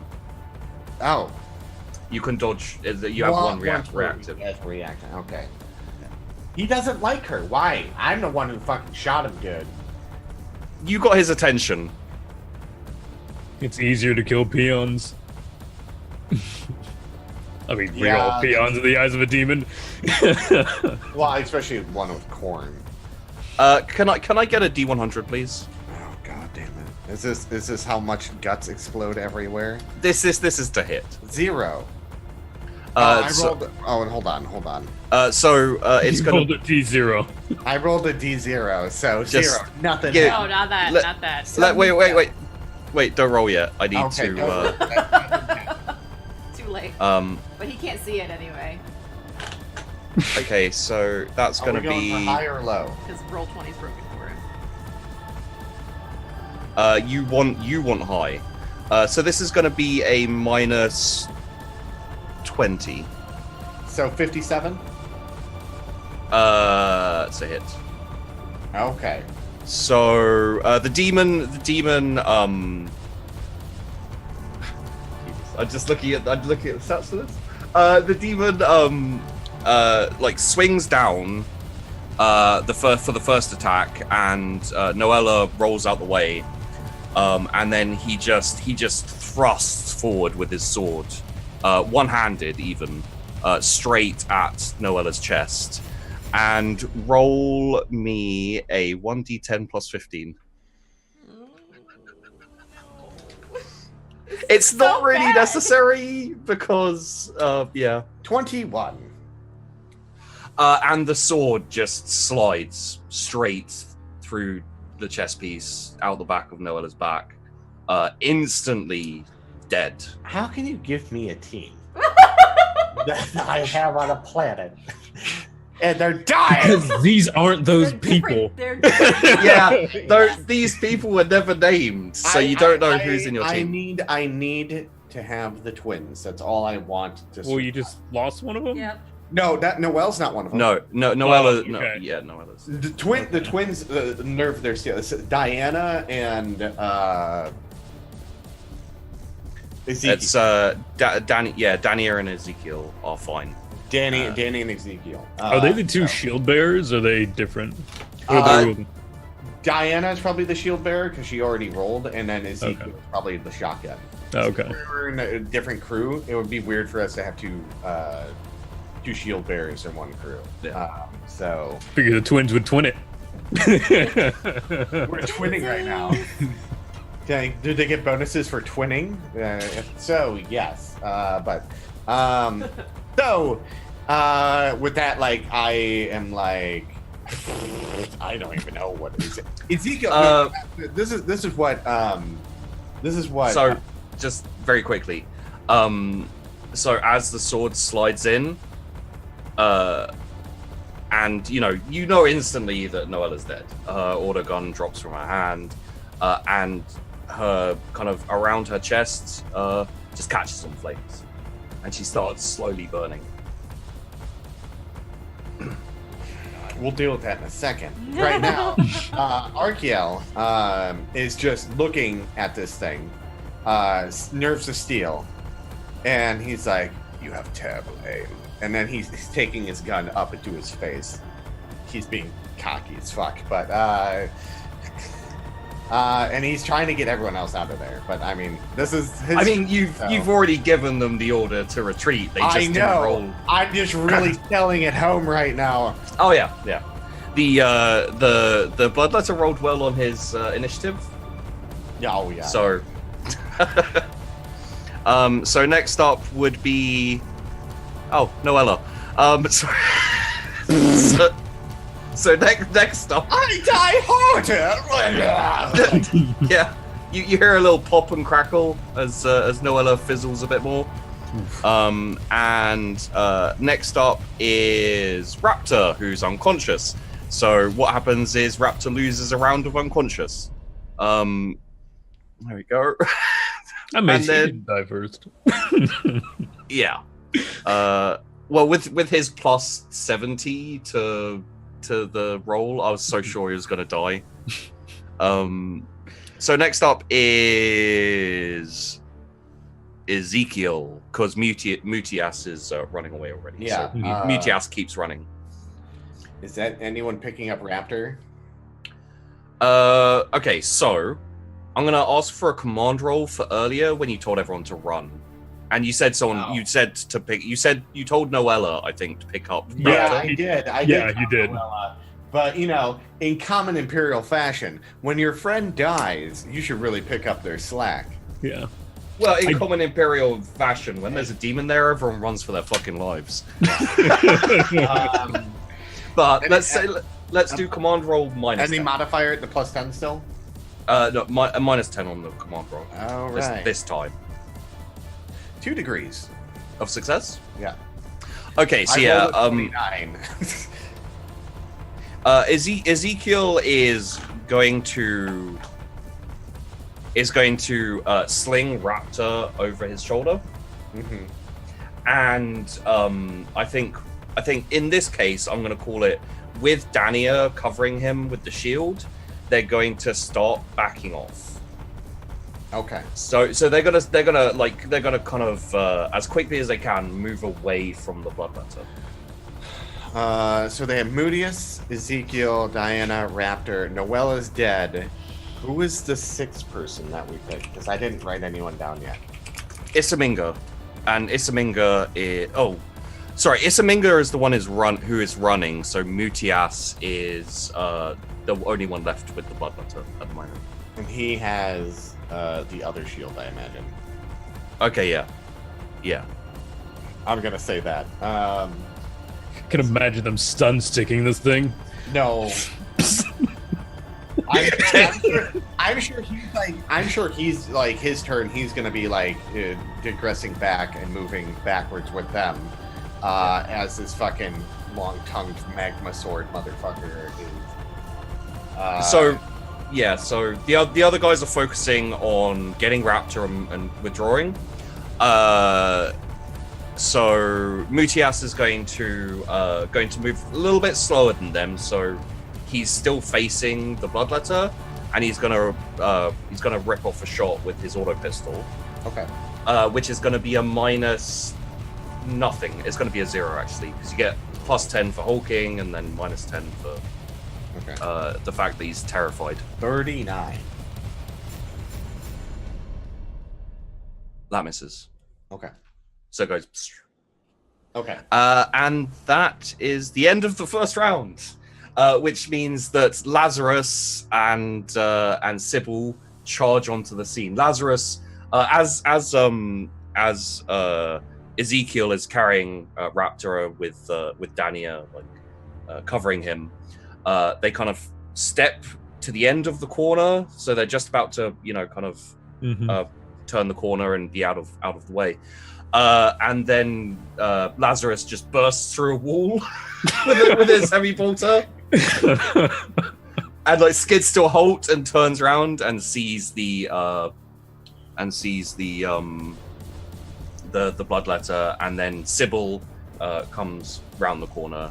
I imagine like sliding on her knees, like coming around the corner, just spinning round in a 360, full and aim, then coming. ready to go. Yeah, ready to go.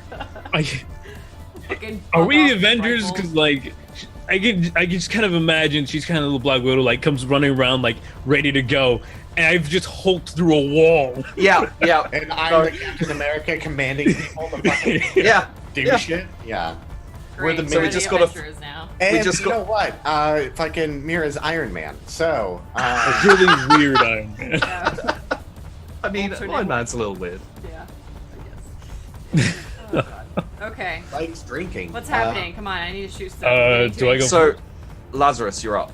Right. Bursting through the wall and turning and seeing the giant, glowing, hulking mass of a very obvious demon.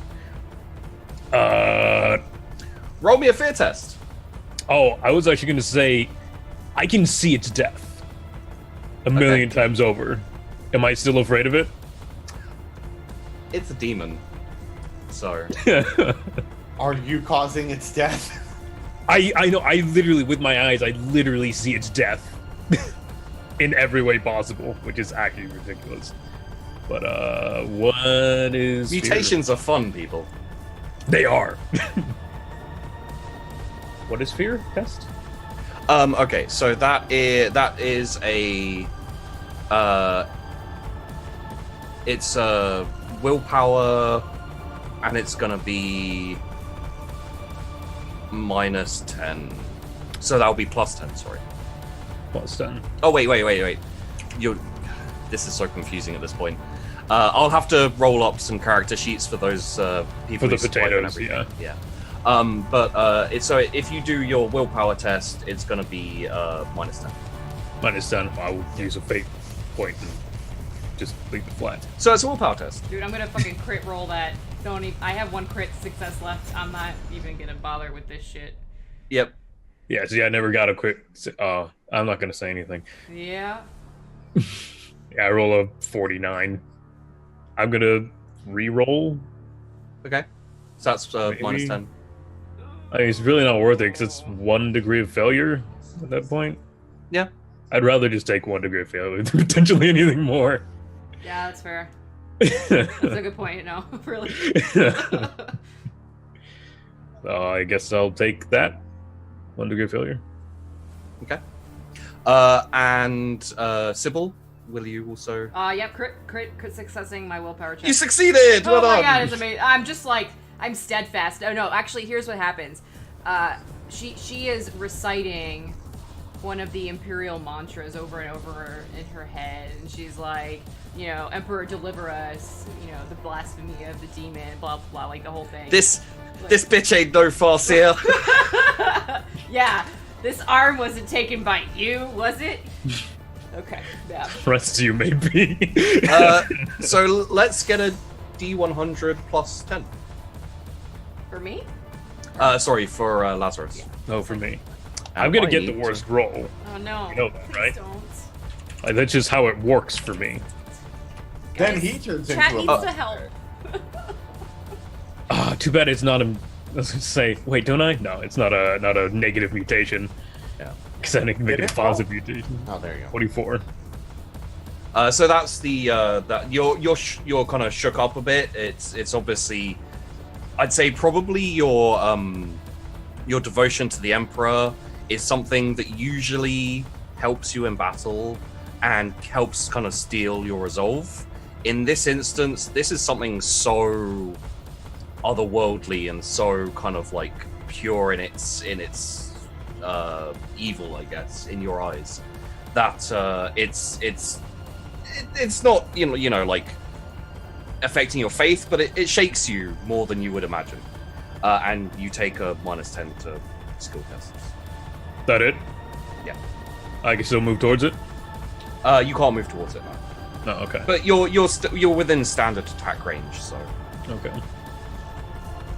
Right. Well then, that kind of makes me sad because that's what I was going to do. But Oh, okay. then I'll just shoot my gun. were you going to take the bloodletter by the horns? I have a hammer, sir. No.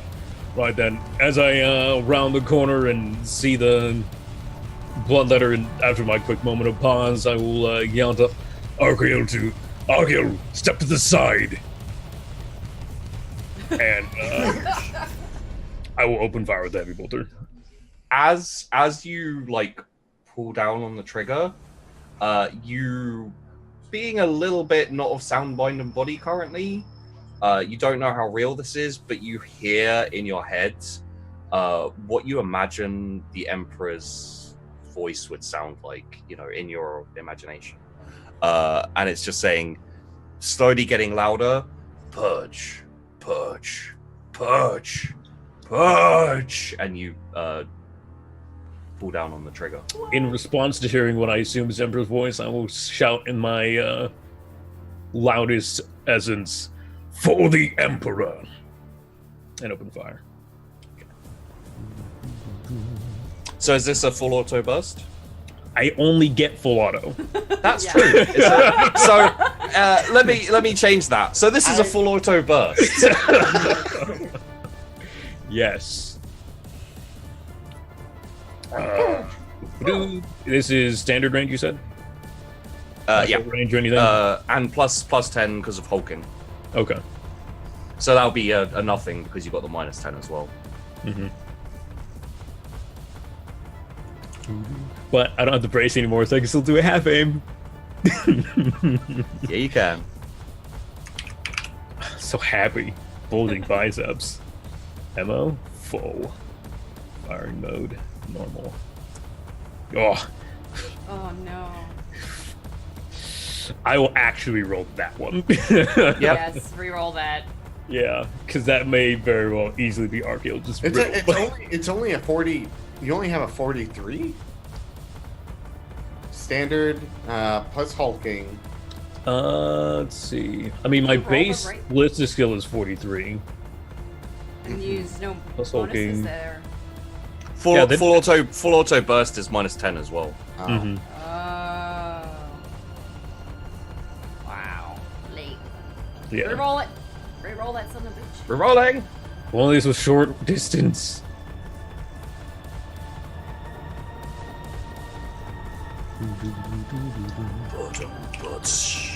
I don't know if you want to be in short distance with that thing. I'm not gonna lie. I'm just gonna say that right now. I would love to be. Yeah, talking I'm about- really afraid for Archaeal right There now. we go. That's 2 degrees of success. Much better. So that's gonna be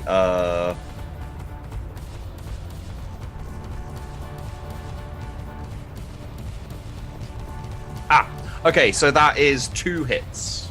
Okay. And you do max damage on both hits. Oh, cool. Well, I'm actually also going to use my Death Sight ability. And actually do more damage. Okay. I do get a point of corruption, though. Get that corruption in. Yeah, well, it is actually something I should have pulled up Corruption. earlier. Corruption, delicious. This is actually a core rulebook thing, because I need the mutations page real quick, so I can remember what the heck this does. I know it gives me bonus damage.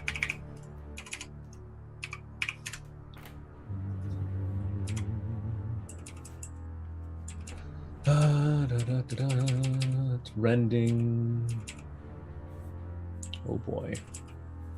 Actually, tell me in my mutant book. 292. See, this is why you have books out, guys. Yep. Books are important. Books are for nerds. We're not playing tabletop role-playing whatsoever. Nerds. Right. Nerd. That's Nerds.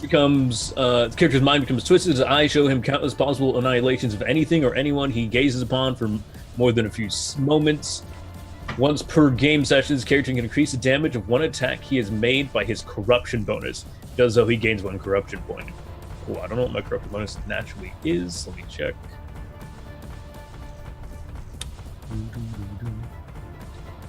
What is it even in? What's your corruption on? Huh? What's your corruption at the moment? I gotta remember where corruption is at. Oh, it should be. This is annoying because I can't really do the. Okay. So it should be in. Is it in advancements? What are you looking for? Yeah, corruption. Corruption. Yeah, corruption's in advancements at the bottom. Yeah, mine starts at 10, it goes to 11. Okay, so you get +1 damage. Okay, cool. And what damage do you have on the? Heavy bolter is 1d10 plus 8, so 2 shots, you said? 13, 18, so 14 and 19, dealing damage and 5 pen. Okay, so this is where maths comes into the equation.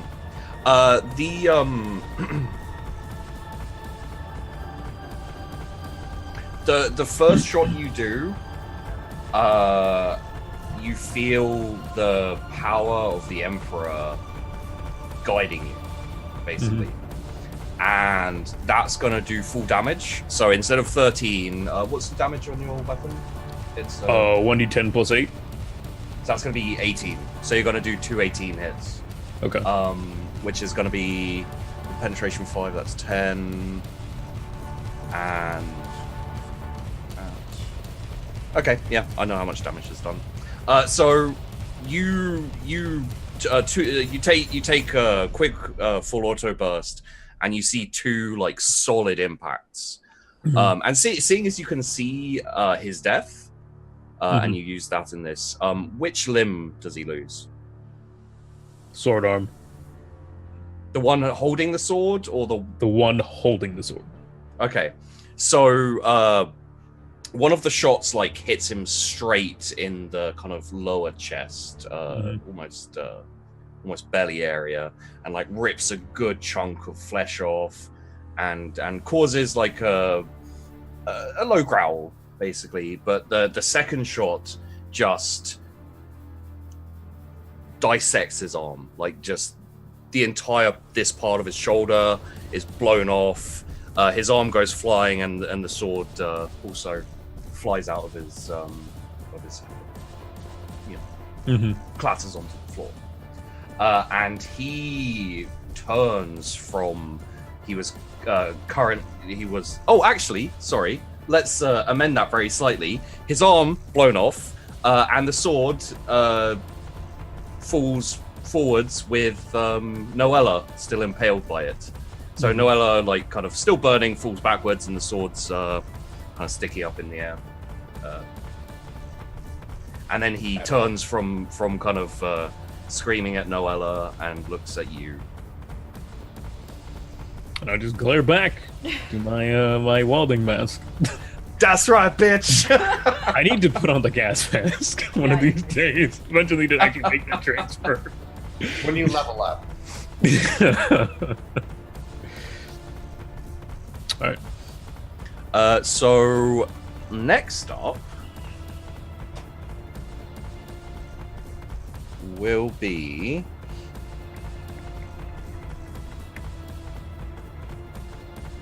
Dania, but Dania and Ezekiel, they're moving as a group now. They'll use her initiative, and they're going round the corner and away because you ordered them to pull back basically. And take Raptor with them. So that's them done, and then it's going to be Izaminga, who's still running away. Sybil, you probably passed him. He's most likely crying, and gibbering a little bit. He's like, "There's red swords!" Ah! And you just hear him echoing down the hall as he runs away. And then it's going to be Sybil. Finally. Okay. Well, we're gonna do what she does best, which is aiming for the head. So she's gonna take a half action aim at this point because I don't want to waste my entire scene. Okay. And she's going to fire the rifle, all the while reciting, kind of slightly under her breath, you know, "Our Emperor deliver us," just over and over again. Okay. Is this cool 360 on the knees kind of shot? Yeah, totally. Okay. Spinning around the corner, 360 no scope it. It's only half aimed. You can't use the scope. Yeah, I'm at probably long range, but I don't get any negatives. So because of my feats. So that standard rate of attack, and my modifiers for my mods give me a 25 increase. Are you gonna give me the initiative bonus or not from Fervent Assassin? The standard first attack in initiative, yeah. So the 10. Okay. Yeah. So that's gonna be a 35 bonus. Yes, single ammo. Oh! The last few bits there is just Full auto. swear to fucking God. Oh, there you go. Wow, I rolled really high too. Jesus. That's Yeah, good, that though. was 3 actually- degrees. Thank God Okay. for my mods, man. Yeah, 3 Yeah, degrees. I mean, you are rolling around on your knees and taking a Yeah, That's you true. you backflip down a hallway, 360 slid on your knees. It's like a trick shot. I'm like firing between Lazarus's feet as it goes up to the head. I have to have some flair when I'm killing the demons of the world. What can I say? Well, the demon has some flair. Ah, yay! Yeah, it's called puns. Noel. You want me to Well- roll damage? Yeah, yes. Is it 2? Do I get 2? I'm just kidding. I only fire one shot. So. I was gonna say, I'm pretty sure you only have a single shot on that thing. What the effing shit? No, that's wrong. Are you kidding me? 8 damage and then ouch. 4 and 4. That's Yeah. fucking bullshit. Get a heavy bolter. They do damage. I do damage. Like, that's ridiculous. Fucking Yeah. D10. I rolled 4. Screw you, quantum roller. Piece of shit. So, penetration 8, 6, sorry. 6.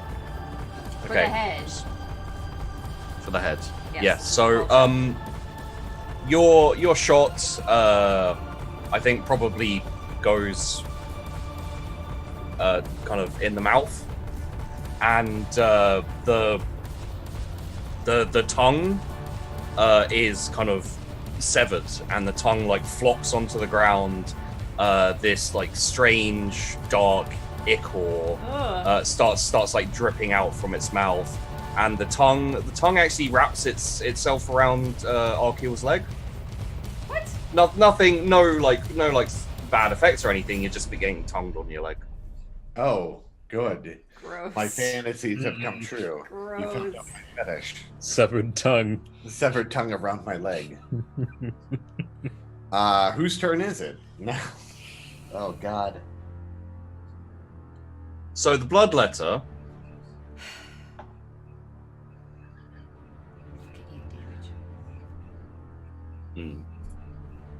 The Bloodletter's looking extremely dissected at this point. It's got a couple of holes in its torso. Obviously missing the arm now. It's going to take its gaze off of Lazarus and very swiftly swing around, grab its blade again, and then swing back around at... There's only one person in range. there's Mutius as well, unfortunately. Oh. And swing back around at Mutius, who does get his dodge if he would like. Yeah, Which he I would like ass- to take his I fucking assume shot. he would really like to. Yeah. Plus anything? Nope.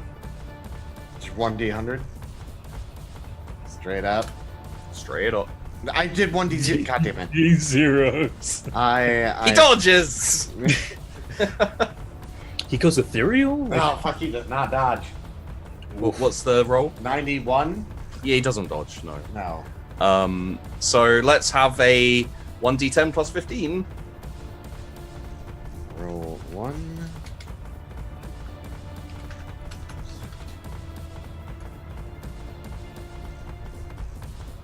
$21 damage. So, Archaeal, having just seen the demon take a crap ton of damage, and lose an arm and everything, is still surprised at the ridiculous speed and agility this Bloodletter moves. And before he can react, the next thing he sees is Mutias's head just and land like at his feet, basically, in a expression of kind of slack-jawed surprise. Mhm. And Mutias's head body crumples to the This floor. is why you follow orders. To be fair to him, he did follow orders. It just didn't matter. He didn't move. Everyone else got around the corner. He's still sitting here. Well, yeah, that's true. Well, he did retreat slightly, but he also took a shot, so he didn't move far enough away. Yeah. So this is why you don't. This is why you follow orders. Archaeal's a very strict man. I don't know if you know this. All right. Is it Archaeal's turn now? Yes, the Bloodletter now square kind of head looks over to Archaeal and fixes on him. Like, is it like up here? Like, it moves its face like right up here? Oh no, it's just finished. Its sword has kind of swept through the kind of top part of Mutias, and now the sword's still over there, and the head just turns to look at you. It's not in melee with you, but it's on its turn very easily. It's a point blank shot, right? It would be a point blank shot. Because as he's turning his head to look at me, the gun's in his face, and he's just like literally semi-auto. Well, if you'd like to, effectively be next to him, like. Then what I would do, when I do the semi-auto shot, I want to like roll out of the way, and to get out of Lazarus's fucking heavy bolter rain of terror. And then I'm not worried about Sybil's sniper shots because she's very accurate. I'm worried about the hail of fucking heavy soda bolter can rounds. grenades. Yeah. Well, you've seen Lazarus take shots a few times before now, so you know the effort, what his weapon does basically. Yeah, and I need to get the fuck out of there. So let's go to gear. Let's roll the hit. This is a half aim. Submit. Point blank. Semi-auto. Modifier plus 10, plus 20. This is the size. 9 more questions after this. This is a semi-auto shot. Firing mode, normal. There we go. 8 degrees of success. Okay. I believe it's still maximum 2 hits. Yeah. Because So that's two damage rolls. 1, 2, both pen 4. 10 and 13. I apparently need to get my ballistic skill up. Well, I mean, it's point blank. I have a thing that adds plus 10. Oh, true, it is point blank. You're right. Yeah. Yeah, I'm like in his face, and I'm like, and like as like the gun's coming back, he's like doing a roll, like back, and like against. Well, the wall. So after Mitias's head rolls to your feet, as the demon's head turns to look at you, you know your gun very, very well. So you swing round and aim at it, almost point blank range. Do you have a line you want to say? Hold I on, am the law. Law. I'm not the law. He basically would like look at them and be like, "Here's the Emperor's violence," and then shoots him in the head. Yeah. So he, your first shot you take at the chest. Yeah. And then the kickback brings you straight up between its eyes, and the second shot just blasts its brains out. And it falls to the ground, dead. And then it slowly dissipates into nothing. Like even the sword and does the sword take Nola's body? No, Noella's body is off the Ring sword. mess. is charred, and Is it- also. Now that this thing is dead, I also need to say it wasn't plus 15, it was plus 17. Because every time a Bloodletter kills something, it adds plus 2 to its damage. adds 2 to its Oh, damage. good. Fuck. Mhm. So Mutias is even more dead. Yeah, okay. I assume it's like diagonal. His head is further away from his body, so he doesn't have a chance to regenerate. His expression of shock is a little exceeded than what it was. And yeah, you have probably a few moments of just like, wait, what just happened? And it's everything it was, except for its blood and arm. Well, no, its arm too, kind of dissipates. And I think you guys all need to, if you failed your fear test, which I believe just Lazarus did, yeah, you're gonna have to take a point of insanity. Sorry, 2 points of insanity. And all three of you will take 2 points of corruption. Oh, fun! I don't get corrupted because I'm super pure. Because he's the law. Yeah. So insanity. How many points? 2? Yeah. I like it. And this thing's completely gone. And I look at I look down the hallway and I was like, "You got here just in time." Real quick, out of character, what point does an insanity increase create the mental disorder? Every 10. Oh, okay. I just want to make sure. So it's the same as corruption. Okay. Well, it doesn't automatically do it. You roll for corruption. I believe you roll a malignancy test, and then you might. I roll a mutation test. Yeah. Yeah, No, you I'm do. asking because I started with insanity already. Remember? Yeah, I started with 10 corruption. Yeah. Yes. Yeah. So Sybil just like kind of like puts her rifle like down and like takes it like picks up one of her knees off the ground and is like, "What was that?" I will just walk towards Archaeal. Would any of you like to take a moment to try and figure out what that was precisely? Yeah. So I don't think Archaeal's smart enough to try to figure it out. Okay. If you don't have anything along the lines of Forbidden Law Warp or Forbidden Law Demons, then roll me a -20 intelligence. Oh, this is gonna be great. I gotta roll a 3, guys. Oh no, fuck that. I'm using my advantage. So I have more intelligence than you? God. yeah, no, dude, you don't understand. She My one just killed thing her. that I was supposed to do well, I sucked at today, so I'm a little annoyed. But whatever. Fuck you, Quantum Roller. Pretty much. Well, and also Demon, Bloodletter, no less. That's not the point. They're you know. That's not the point. Sybil does not feel good right now about herself. Okay. She thinks she let the Emperor down. Okay. He said -20, so I'm using. So it's a straight. It's a straight. Because I'm countering it with a tier 2 damage. Okay. I don't know if I got anything on that though. No. That's That's a 94. Fuck you, Quantum Roller! Are you kidding me right now? You know what though? That No. dude was very red. So Yeah, great. Yeah, I'm just gonna go. Hate It's today. a demon. I mean, it's safe enough that you will realize it's a demon. Yeah, it's very much a demon, very much bad. He was a dick, really, is what we take away from this. A bit, yeah. What do we do with the ones he killed? The same we do with all the others. Well, one's already burned.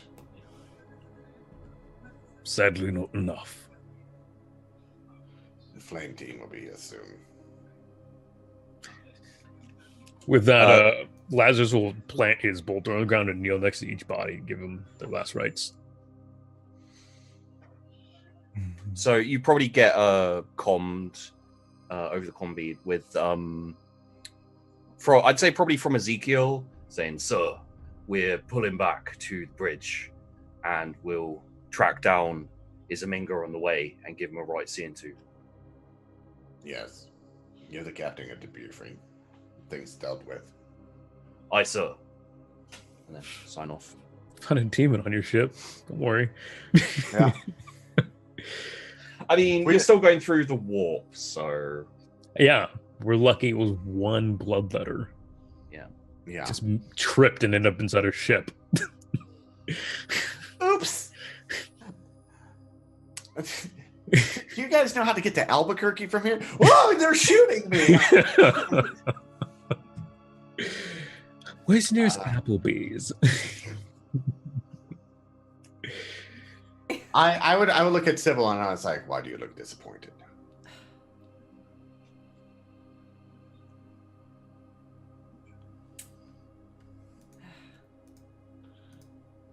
She just like stares at you with like this sadness in her eyes. Like part of her soul is missing right now. You shot off its tongue, and I would have died if it would have been any second longer. No. I will have to train harder and be faster. Maybe you can have Mira look at your gun and make it more powerful. Maybe. A heavy I bolter need to sniper prove rifle. myself to the Emperor so he may bless me.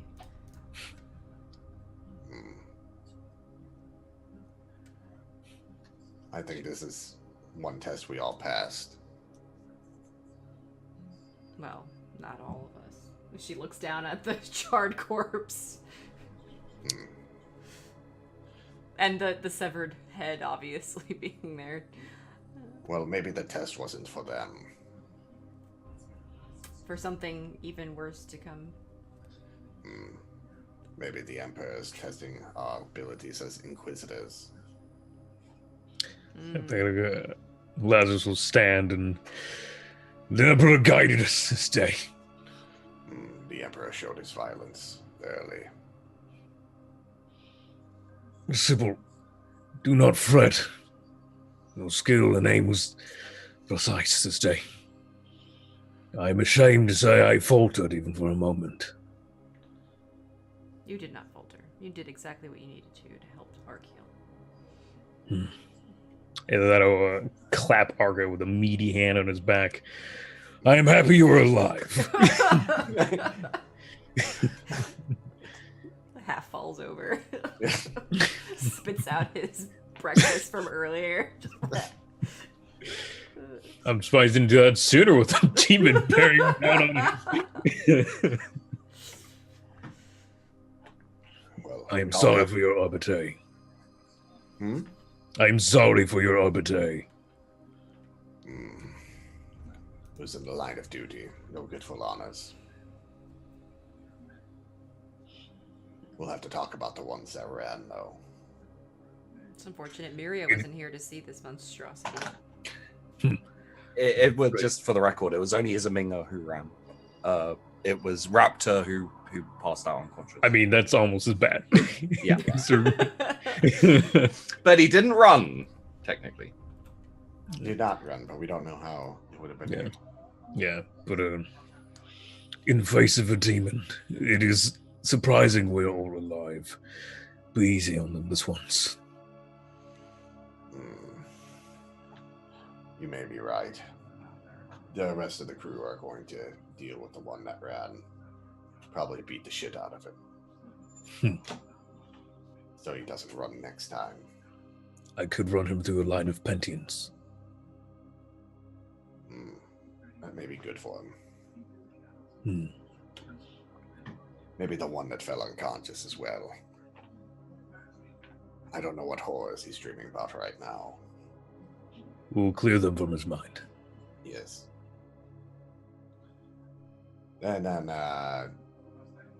looks around. So the bodies are just like still flaming.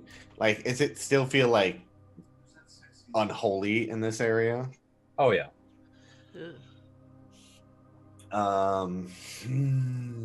Who would I normally call to come purify an area?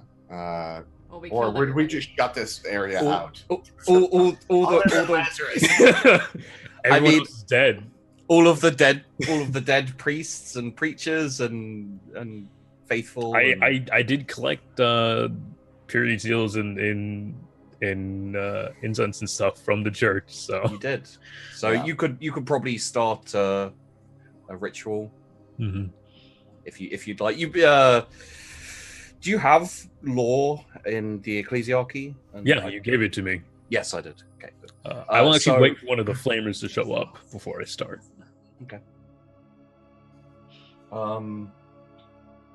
So the flame squad turns up and reports directly to Archaeal,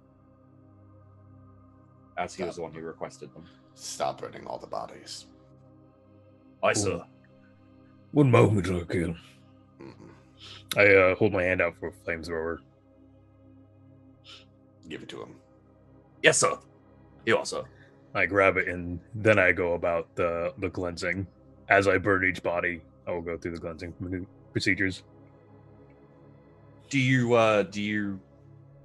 hit the kind of scorch the blood and everything as well? Oh yeah, that the whole place is yeah.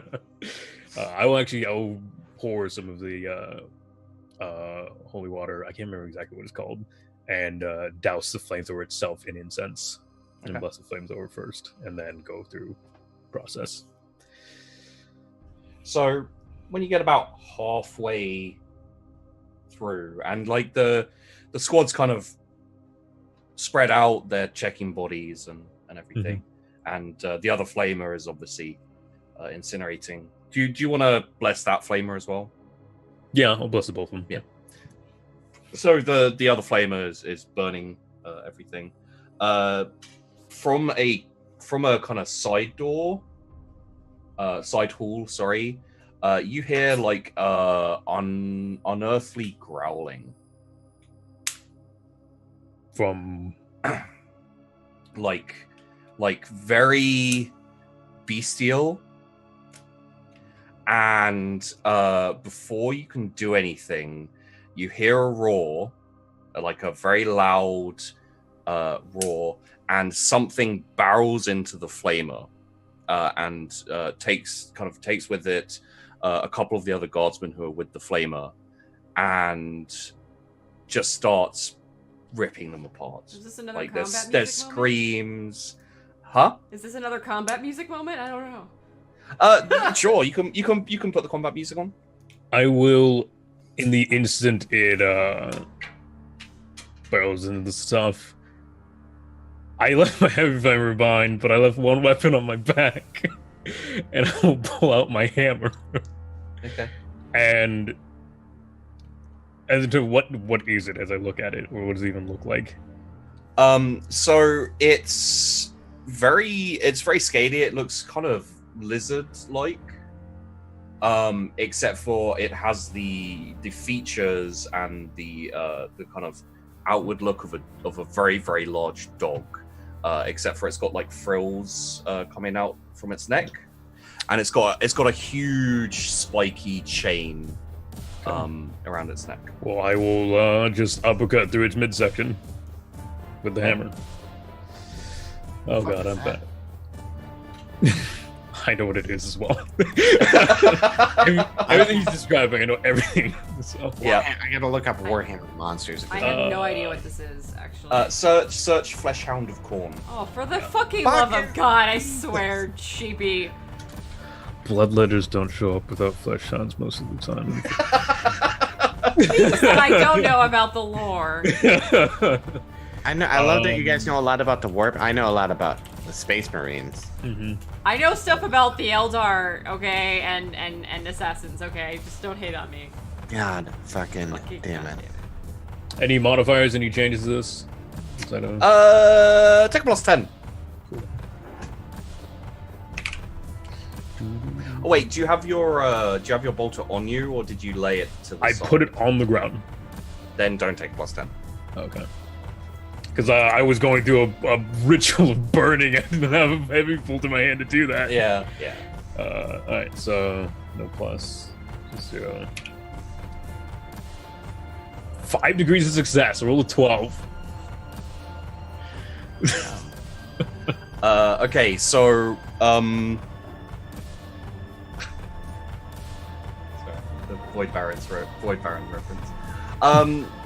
So you kind of connect solidly with this with the kind of underbelly of this hound type creature, and you actually knock it back, kind of where it came from, and back into the hallway, off the Imperial Guard. You could notice that two of them are very definitely, one of them's kind of like is missing most of his torso. He's disemboweled. And the other one's missing a couple of limbs, and just very clearly they're both dead. You did manage to stop, to knock it away before the flamer guy was killed. So you did save one of them. Yep. And do you want to roll me damage on this? I would love to roll you damage. Yeah. 1 billion. 11. I'm gonna re-roll that because one of those was a 1. Don't actually. No, I'll take it. 11 damage.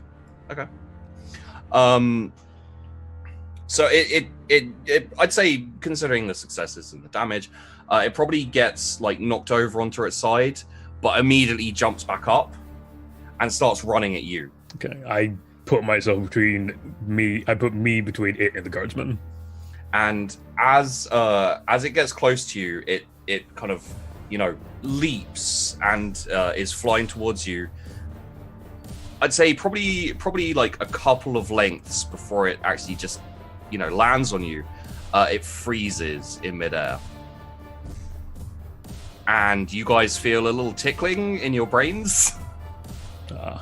Son of a bitch. Where is she? If there's a chance, I won't even register the tickle.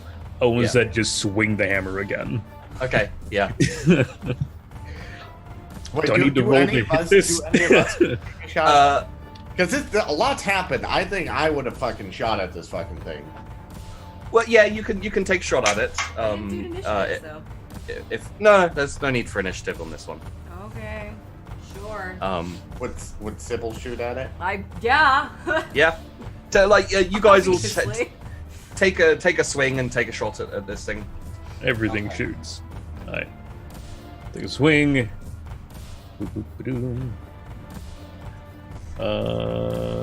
And then... Ooh, that's way worse. Oh, wait, do we get any bonuses to hit? I didn't even ask because it's not moving. No. Oh, well, I'll reroll that. How far away am I from it? Probably standard range. You're close by enough that. I'm still on semi-auto. I haven't said anything different. Plus 10 for the laser pointer. Semi-auto, please. Jesus. I got one good hit and the rest is just awful. 5 degrees for 2 hits. Ugh. No, not that one. I just failed by 5 degrees. Okay. So do your damage, and then I'll do my damage at the same time. Because we can murder hobo it. How would you roll? A 2. 2 damage? No, she rolled a 2. She got 6 damage, pen 6. Okay. I did 15, pen 4, 8, pen 4. How is that? You can assume I'm a called shot on the head always. So Yeah. You figure a sniper rifle would have a higher fucking bullshit. I'm gonna mute myself right now.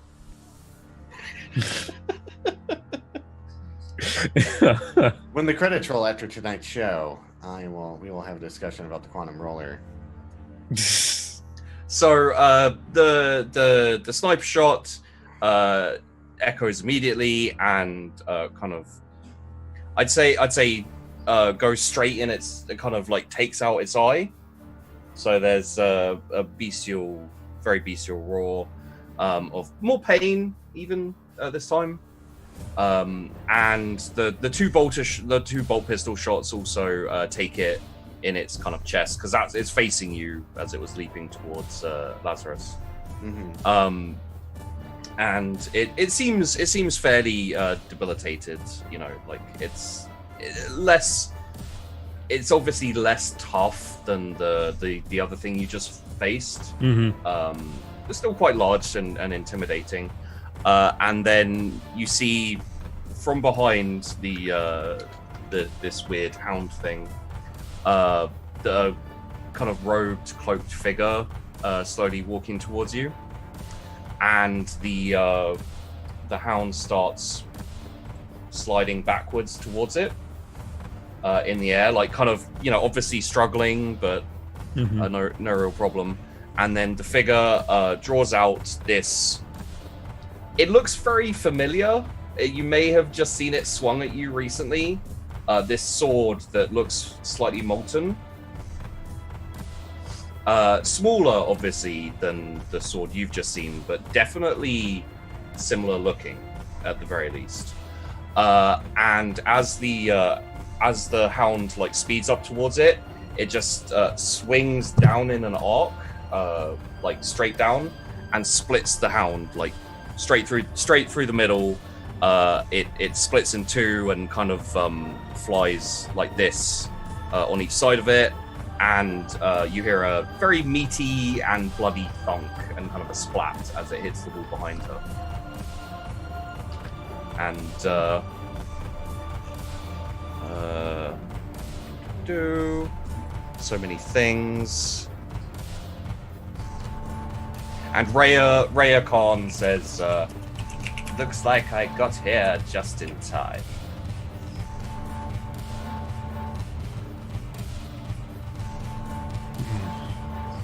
None of us, everyone was like, we had this. I'm sure you did, but I'm happy to help against a flesh hound. What about what was the other thing? The one with that flaming sword. If you faced up against a flesh hound, likelihood is there was a bloodletter as well here. I'm glad you survived against it. Those things are not to be. Yes. Those things are not to be messed with. We shouldn't be messed with, as we've just proven. You say that, Archaeal. The next time, you wield a hammer against it. I'll pick up the flamer. Up your hammer. Your hammer. I bet your hammer is literally a giant cement block with a fucking. I mean, it's not a power maul, but it is a great hammer. So yeah, it's big, and then it's big, built for me. So let's see. My strength is 33, so I doubt I'd be like no. I like being a little bit more nimble. I too would prefer to be away from it. I put the hammer back on my back. There is no need for this priestly cleansing. This is of the war. Let me deal with this area. We are lucky our Gellerfield is undamaged, otherwise the incursion would have been a lot worse. I will let you do your business, Psycho, but a cleansing is a cleansing nonetheless, and it shall proceed when you are finished. Very well. You may want to step away for 30 minutes. Let's go back up to the bridge. Quite like somberly and tired, Lazarus collects his heavy bolter and goes back. I also collect the guardsman who lived. Oh, the flamer. Yeah. Yeah. Would you like to name him? No. Don't give sheepy things to kill. I'm not keeping him. I picked him off his butt. Okay. So as you guys, are you all going back to the bridge and walking off? I'm heading out there. Yeah. Also, I need to do the disciplinary actions on the two guardsmen. Yeah. So as you guys are walking off, the itch in your head becomes more of like, not like a horrific stabbing pain or anything, but it's more there is a slight amount of pain, and you can almost see like crackles of kind of purple energy, and bits of the wall start to bleed blood. Things start to get a little weird. You think maybe just double step it, possibly get up. I don't like this. Yeah. Psychos. And then make my way back up. Is Sybil still mad? Grump. It's okay. You shot that thing through the eye. Is Sybil going back on the bridge? No, she's wandering the ship. Okay. She don't want to talk to nobody. Yeah. She has to ponder her failings. Okay. And you guys go back to the bridge. You're as you walk in to kind of the main bridge area, you're presented with two shamefaced guardsmen, previously guardsmen. They're in the attire of the Arbiter now, and they immediately stand to attention. You can sense a little bit of hesitance and shame from them, I think, but they nevertheless, they salute. And how would you be addressed? Would it be just Archaeal or Sensei? No. Archaeal senpai? Archaeal senpai, I'm sorry for running away. You're like, Uni-chan. it would be sir. Yeah. And they say, "Sir, reporting for I can't remember the word. Say, sir, reporting for punishment, sir. Dereliction of duty." And this is Mutias and Isaminga. Mutias is the one who. This is Raptor. And Isaminga. Raptor is the one who speaks. Yeah, if Munius was there, I'd be like, "You're dead." That's Demon One. He just gets shot like that poor guy in the time dilation. I would look at them and I look at Lazarus and it's like, "You'll be going with him." Yes, sir. I hope you like praying, and then walk off. Yes, sir. Praying, sir. More than praying, repentance. And Raptor seems a bit more willing, seems a bit more repenting, and he's speaking for both of them at the moment. He says, "Sir, fully ready to repent." Wonderful. Follow me. And march off towards the chapel. Do you want to detail any of the repentance that they go through, or should we just say that it's a lot of prayer and some self-flagellation? Yeah, they have to walk on Legos. So I assume by this point you've probably one of the earlier things you did was clear out the chapel and deal with all the bodies in there. Oh yeah, the So- place was cleansed. Yeah. You guys will spend some time in the chapel. Yeah.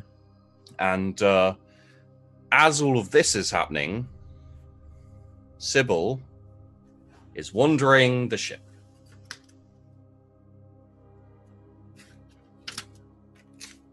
So I'm actually having a conversation with myself about how poorly I did and what I can do better next time, and that's roll the extra 1d10 for each of my two success levels.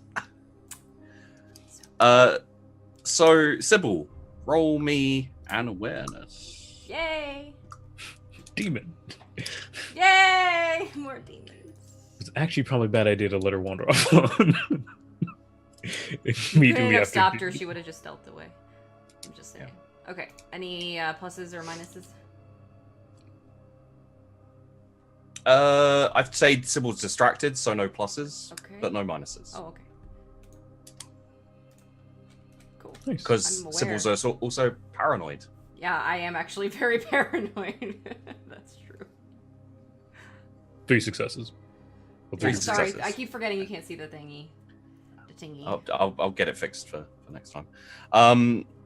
You notice that someone is kind of shuffling towards you, like kind of following you, I guess.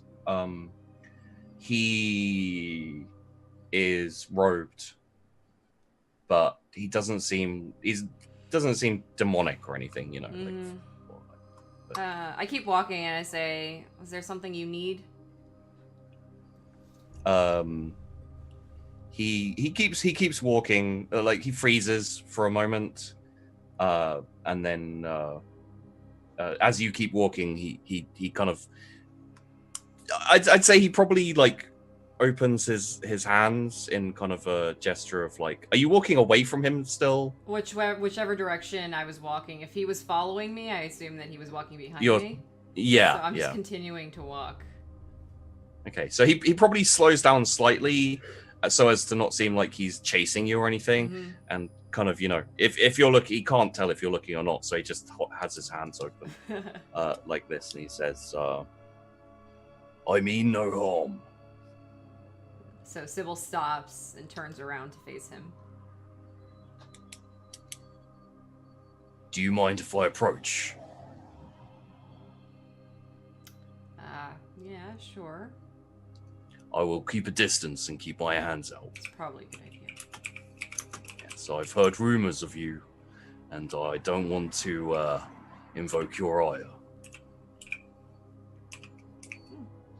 Rumors. Wow.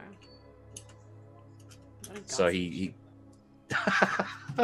well, you guys are Inquisition, and you've been like, you know, killing gene stealers and venting the ship, and you know, yes, so all the bad things. I'm unfortunately quite famous at this point. Yeah. And let's not forget that some of you have been doing speeches. Yes, Lazarus.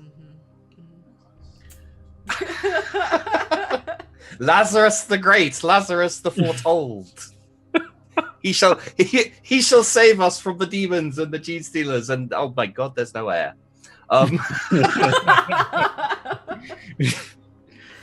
we're dead. Okay. I actually wonder, as a little sidebar, how many people were praying to Lazarus when they died of asphyxiation. Oh my god. Lazarus, save us. In the end, they were saved and their prayers answered. That's true. So. Very true. Very true. So I just need to...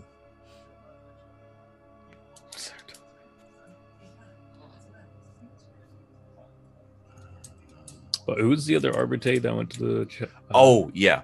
So that was... Isaminga was the one who ran. And Raptor is the one who fell unconscious. Okay.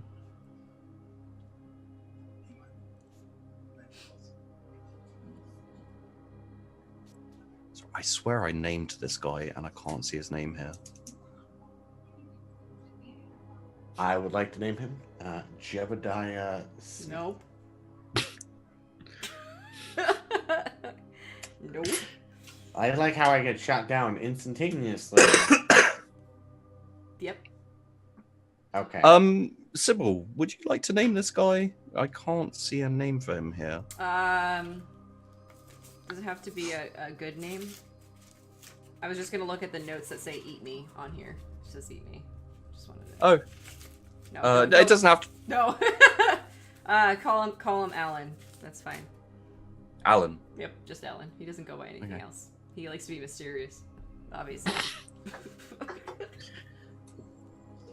You will not have heard of me, but my name is Alan. Well, you already know who I am, so... yes. How's it going, Alan?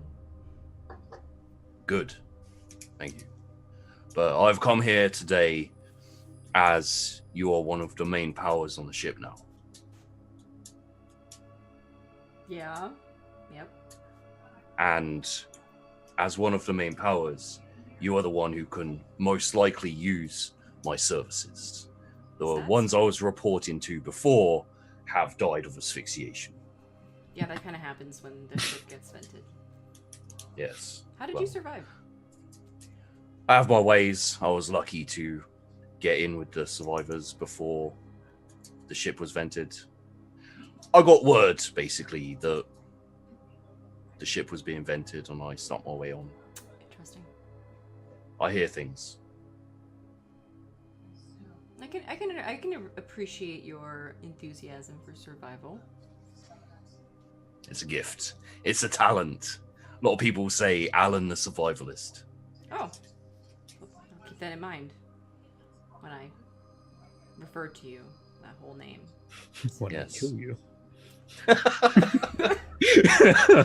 Survive this. Nah, dude.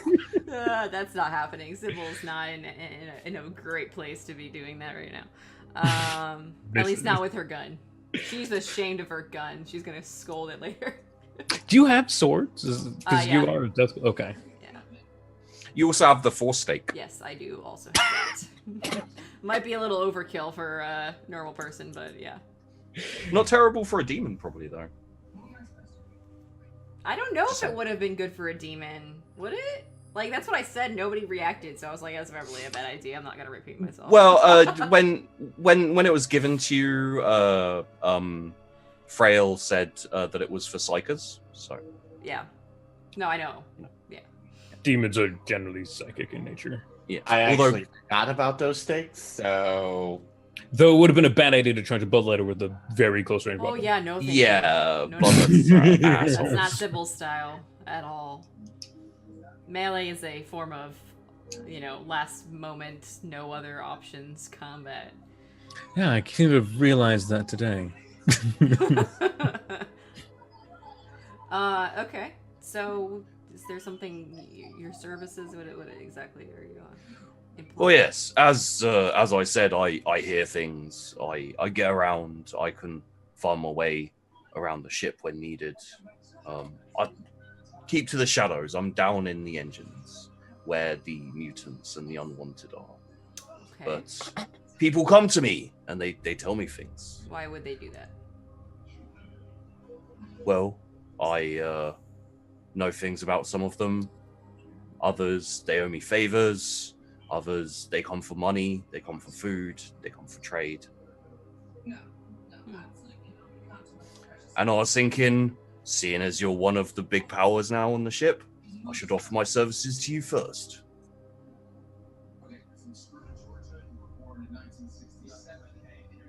And what are you expecting in return exactly? Protection. A little extra supplies here and there. Things to keep me on my feet and listening. Maybe a favor if I find something good. It'd have to be really good for a favor from somebody like me. Of course. Well, how about this? Why don't you provide me with something that I don't know, that's something valuable, and then I'll see if that kind of information is really something I'm looking for. I think I can do that. How about you give me a way to contact you? Sure, we can do that. We used to leave, me and my old employers, we used to have a drop site round by the chapel where the crazies used to sing their prayers.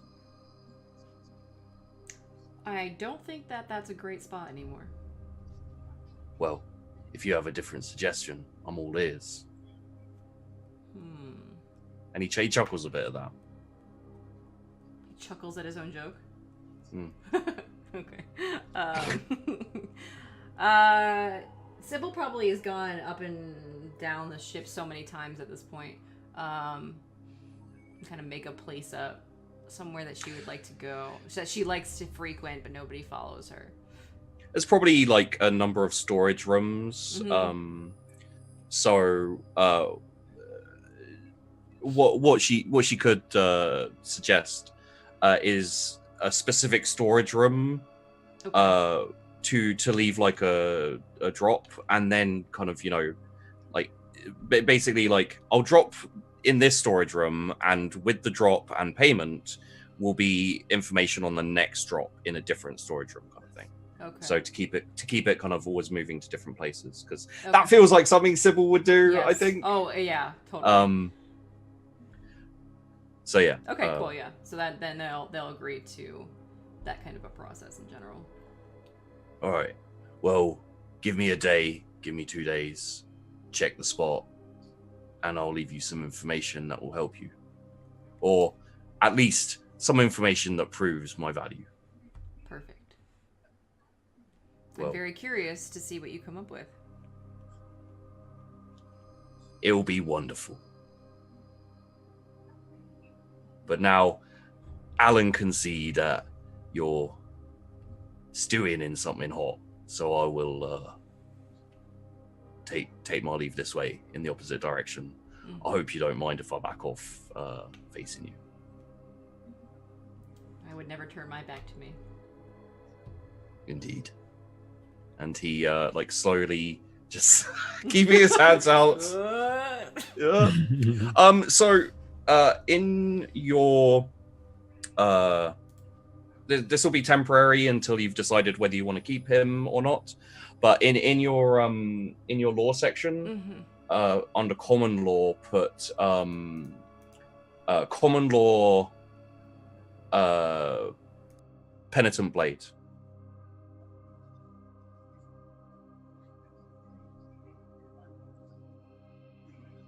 And we'll go with three ticks for this. Got it. And then also common law, let's say information network with 3 ticks as well. Oh, I'm so excited. Guys, I failed as a sniper, but damn am I good at getting information now. Now I get it. Good at getting information. Now. So in the future, currently only on the ship, but Yeah. if you want to expand this in the future, just say, and we can arrange like so for example, when you're on the planet you're on at the moment, if you want to insert an information network on the planet, just let me know and we'll role play that out and we'll figure it out. Sure. And so you basically what you have here is information on the ship, so you can always roll to figure out where things are and these kind of things. And then if you need information about any crew members or anything like this, you're going to have access to that knowledge. And it also lets you infiltrate planets and like, governments and things like this as well. Fantastic. This is exactly what she would have expected, except for she only has this kind of stuff on her hive world. Yeah. Pretty much. Okay, cool. Okay, so this is the majority of what I had planned. Great. But if anyone else would like to request a scene or interact with anyone, we can do that. Who's the other Arbite? What? Which I'm reading chat. No, the other Arbite with Lazarus. so that's Raptor and Izamingo. Yeah. Okay. That's the ones that are getting I'm gonna call that Ish. I'm gonna just call them Ish. Like, Ish and never... Raptor.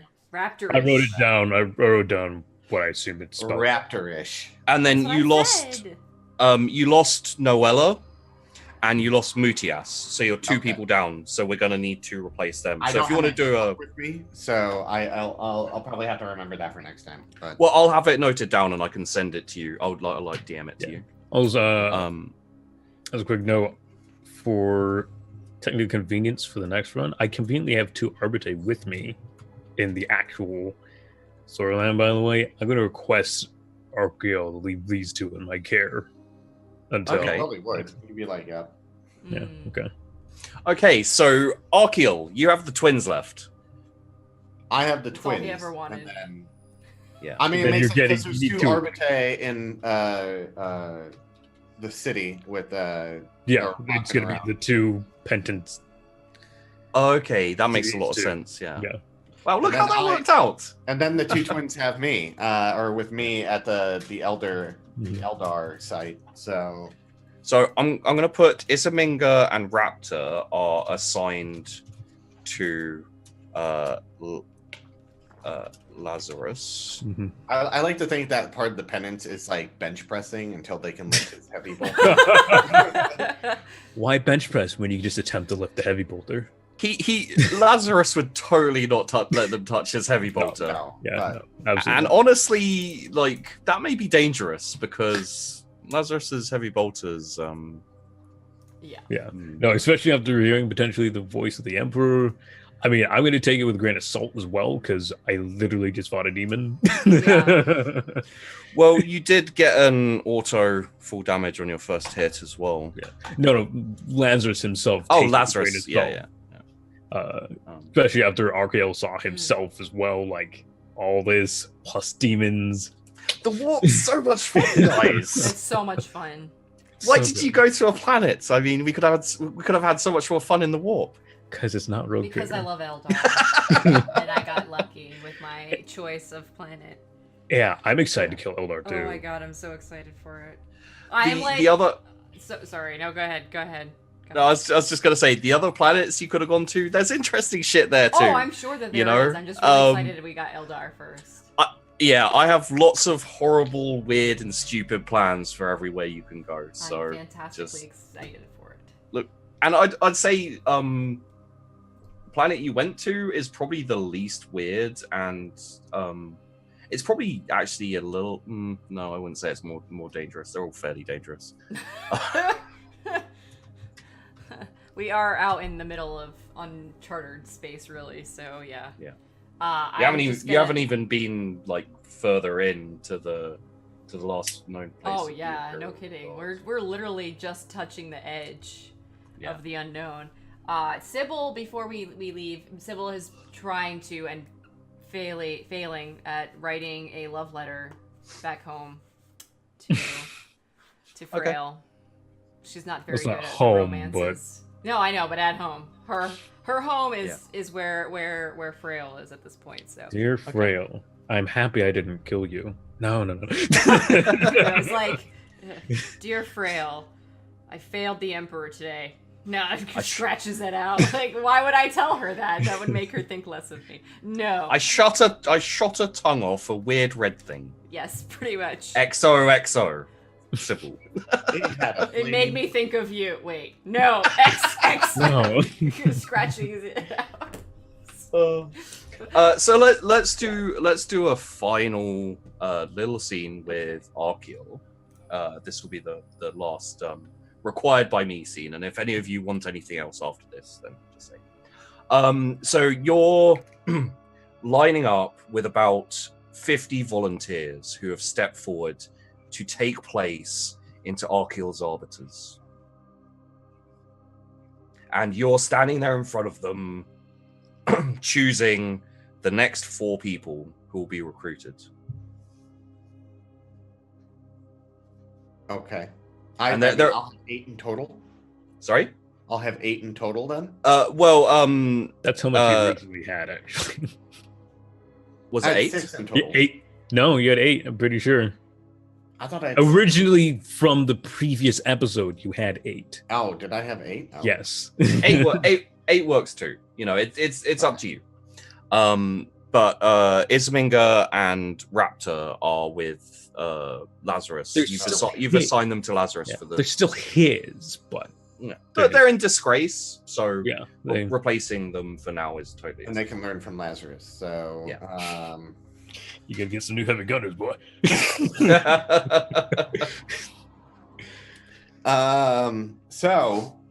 Here's this is how I would do it. I would train them. I would have them all fight each other, and like hand-to-hand combat. Then 3 and this would take a long time. So there would be like moments where they do 3-on-1, and then like rest up, heal up as fast as possible, and then kind of do that for all of them. And then 1-on-1 fights and mix and match all the combinations that they could possibly have, and then endurance tests. And so I get the final 4 out of that. Yeah. Oh, okay. So instead of the 3-on-1 fight or whatever, it would be like a fighting tournament, essentially. And at the end of the fighting tournament, they would all like do endurance, like an endurance test, and the last 4 standing after the fighting, the bout, and all that kind of shit. I'm taking this from the Dark Angels book, so I'm fucking Sure. as they drop, yeah, as they like drop it, because Archaeal would know, like they would have fucking been like, oh, if you were on this planet, they would have, and he's like, okay.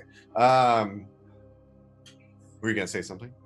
Well, I was just gonna say, like, I like the idea that he uses training methods from the Dark Angels. Days. Yeah. So yeah, and as they drop out, he like kicks them out and all that kind of stuff. And he the final 4 he would assign. Let's give them names. Okay.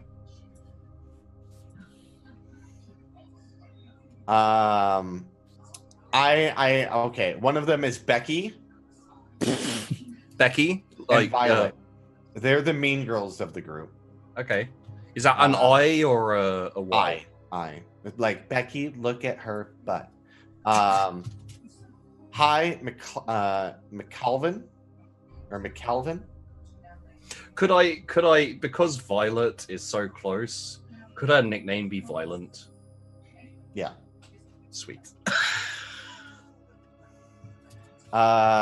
So, hi, McCalvin, and then Sid. SYD? SID. CID. Come on, do the good Sid. Oh, I mean, yeah, let's do CID. Let's do Final Fantasy. There you go. CID. And who was number 9? The one before Sid? Hi, McCalvin. HAI. McCalvin's M, lowercase c, capital C, ALVIN. Got it. No Hobbs. I wish. We'll find a Hobbs later. McCalvin and Hobbs. McCalvin and McHobbs, yeah. No, once she's killed her first Bloodletter, then her nickname will be Ultraviolent.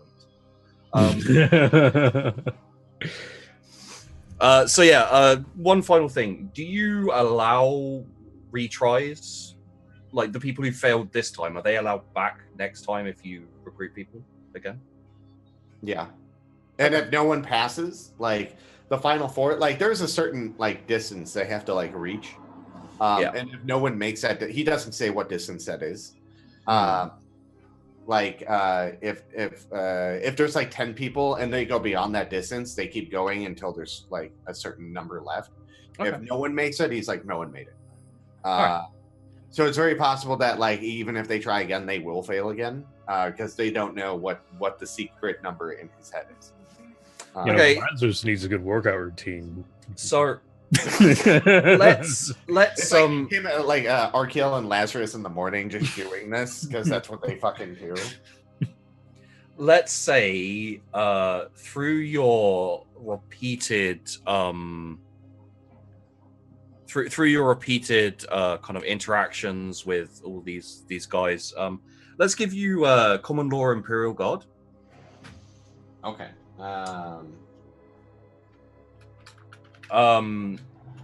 And from this question, how much do you spend much time like learning about like from them, or is it more instructing them? Like, do you socialize with them at all? So here's the thing. He gives commands and all that kind of stuff.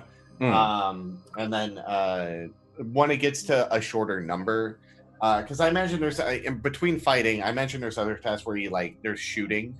And then like he talks to them during shooting, or if like they're dodging, because he throws wrenches at them. Because if you can dodge a wrench, you can dodge a fucking leather sword. Well, you'd assume so, but apparently not every time. He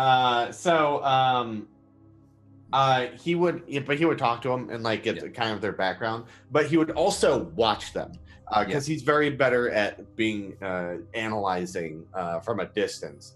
And so he would watch like comparatively, because not everyone that tries out is part of the Imperial Guard. So he would see that like, hey, there's people from the Imperial Guard trying out, and their tactics are different from someone who's very common and more trained. Yeah, you know? I'd say these first couple of times through, everyone who made it is Imperial Guard. However, okay. So, and like as he would talk to the Final Four and kind of get a background on them, Okay. a little bit more in depth and like what they're about, like and see where they're best placed in the, physically. Like if someone's a little bit more sturdy, he's going to give them a shield. If someone's a little bit better with a gun, he's going to give them, the auto pistol or a shotgun, kind of thing. So let's say, I'm pretty sure you don't have this yet, but let's say also take common law war. From stories they've told you of being positioned, at least some of them definitely have seen full large-scale battles on planets in the past. Okay. How many ticks do I have in those? Let's say 3.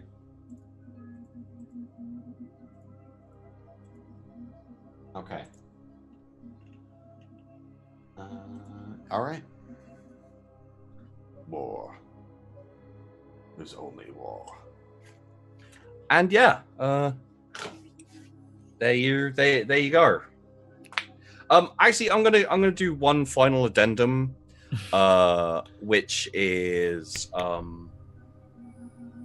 in the Abbey. At some point when you're clearing it out, Lazarus, you find a few texts detailing. It's not really like in depth. It's a bit more hearsay and rumor and that, but a few texts detailing demons. Okay. It's not like the Big Book of Demons, but it's more like it's more like collected rumors and things like that. So I'm gonna say 1 tick, Forbidden Law Demon. Okay. And if you want to follow that, you can, but you basically have a little bit of Forbidden Law there with demons. Okay. I didn't make it amazing because a proper full-on text about demon would not be here, and if you found it, you'd probably burn it. So this is. I mean, it depends. So like, there's different kinds. I mean, yeah. Like in terms of actually teaching the Empire, I mean, I wouldn't burn it, but yeah. I'd probably keep it actually. Okay. Well, yeah. These are notes gathered by a religious sect, so it's not amazing. Okay. They don't have great knowledge, but you could always go to Rhea as well if you. I know you probably wouldn't. I know you guys don't like her, but you I don't get the. I have a reason to not like her. It's very true because I don't like any psyker. Yeah, I understand why psychers are there, and as an odd man out myself, yeah, I don't dislike her. Okay. Well, you know that she's there, and that she probably has a decent. That sword was weird, for example. And I believe you guys don't have much of a backstory, do you? For who? For Rhea. Oh no, we know she's a She psyker. won't talk to us. Yeah, she won't talk to you. I I mean, she does talk to you, but she's not very chummy. Okay. Are there any other bits and pieces you guys would like to do? No. I don't have anything. Okay. All right. Well, let's close this off with the reminder that in the last episode, our team went down to. Give me a second. I can't see it. Can someone tell me what the name of the planet is? Is it not the Abbey? I can't see the map. You said it earlier. Oh, it is the Abbey. Yeah. Yeah, it's the yes. Abbey. Yeah. So yeah, they went down to the Abbey.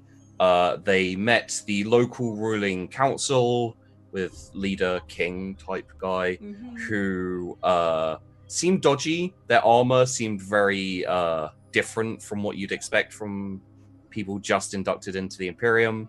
Their chapel and their religious areas were dilapidated and kind of not used very much.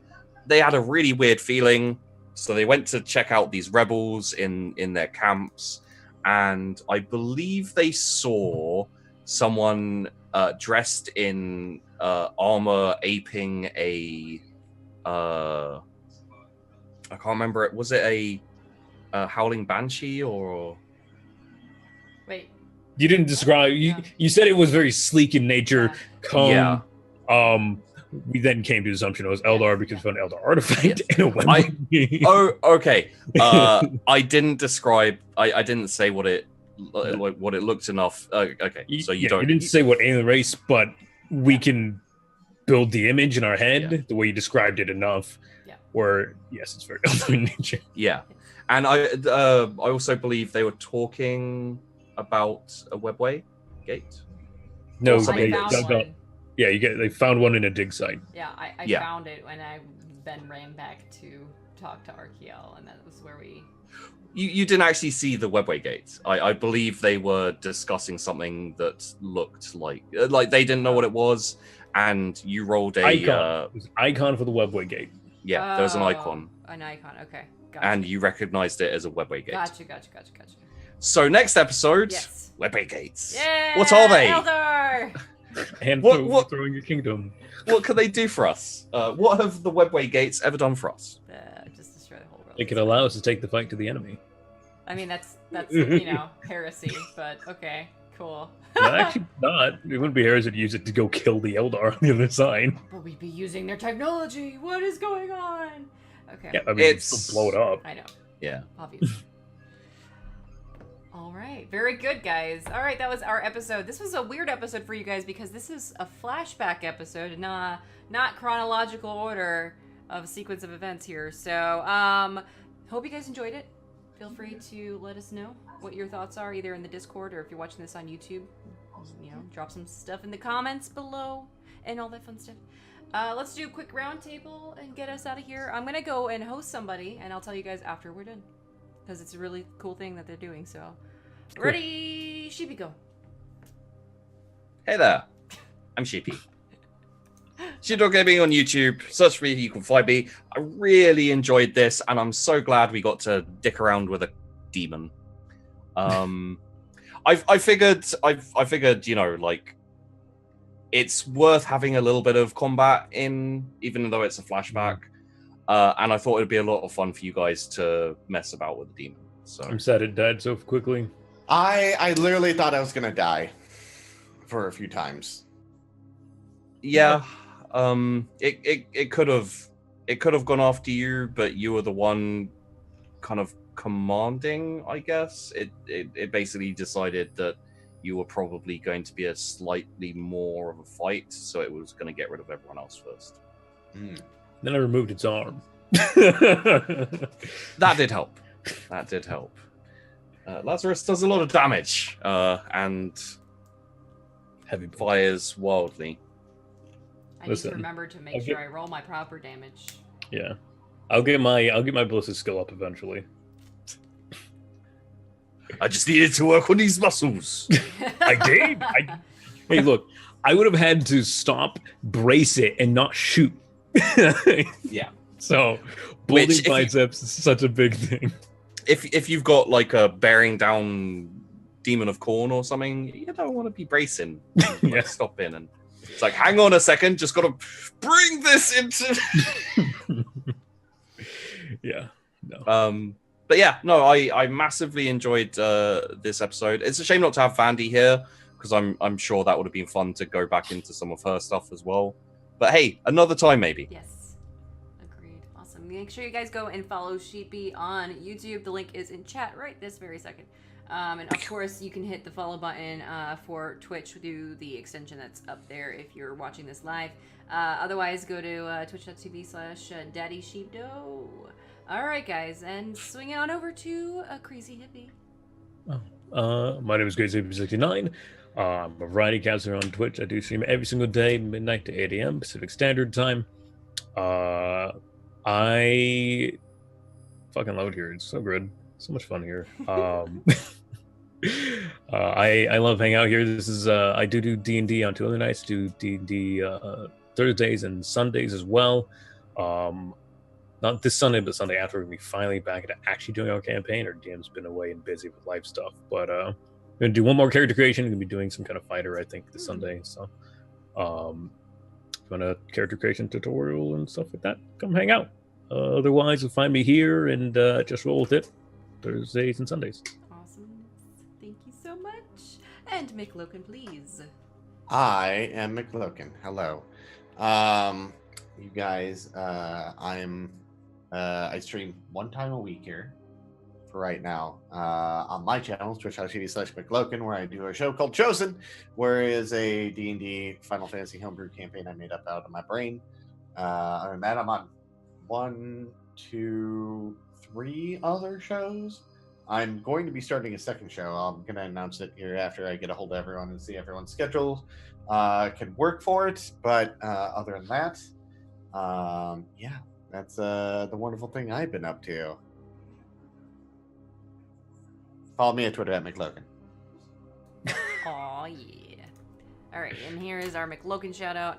Apparently chat is super delayed right now for me, or my video feed is delayed to my chat, so I don't know what's going on there, but like it's like you were still talking when Loke just finished for us, so yeah, super weird. Anyway, I am Metamancer. This is my channel. I know we were gone for a little while. Sorry, guys.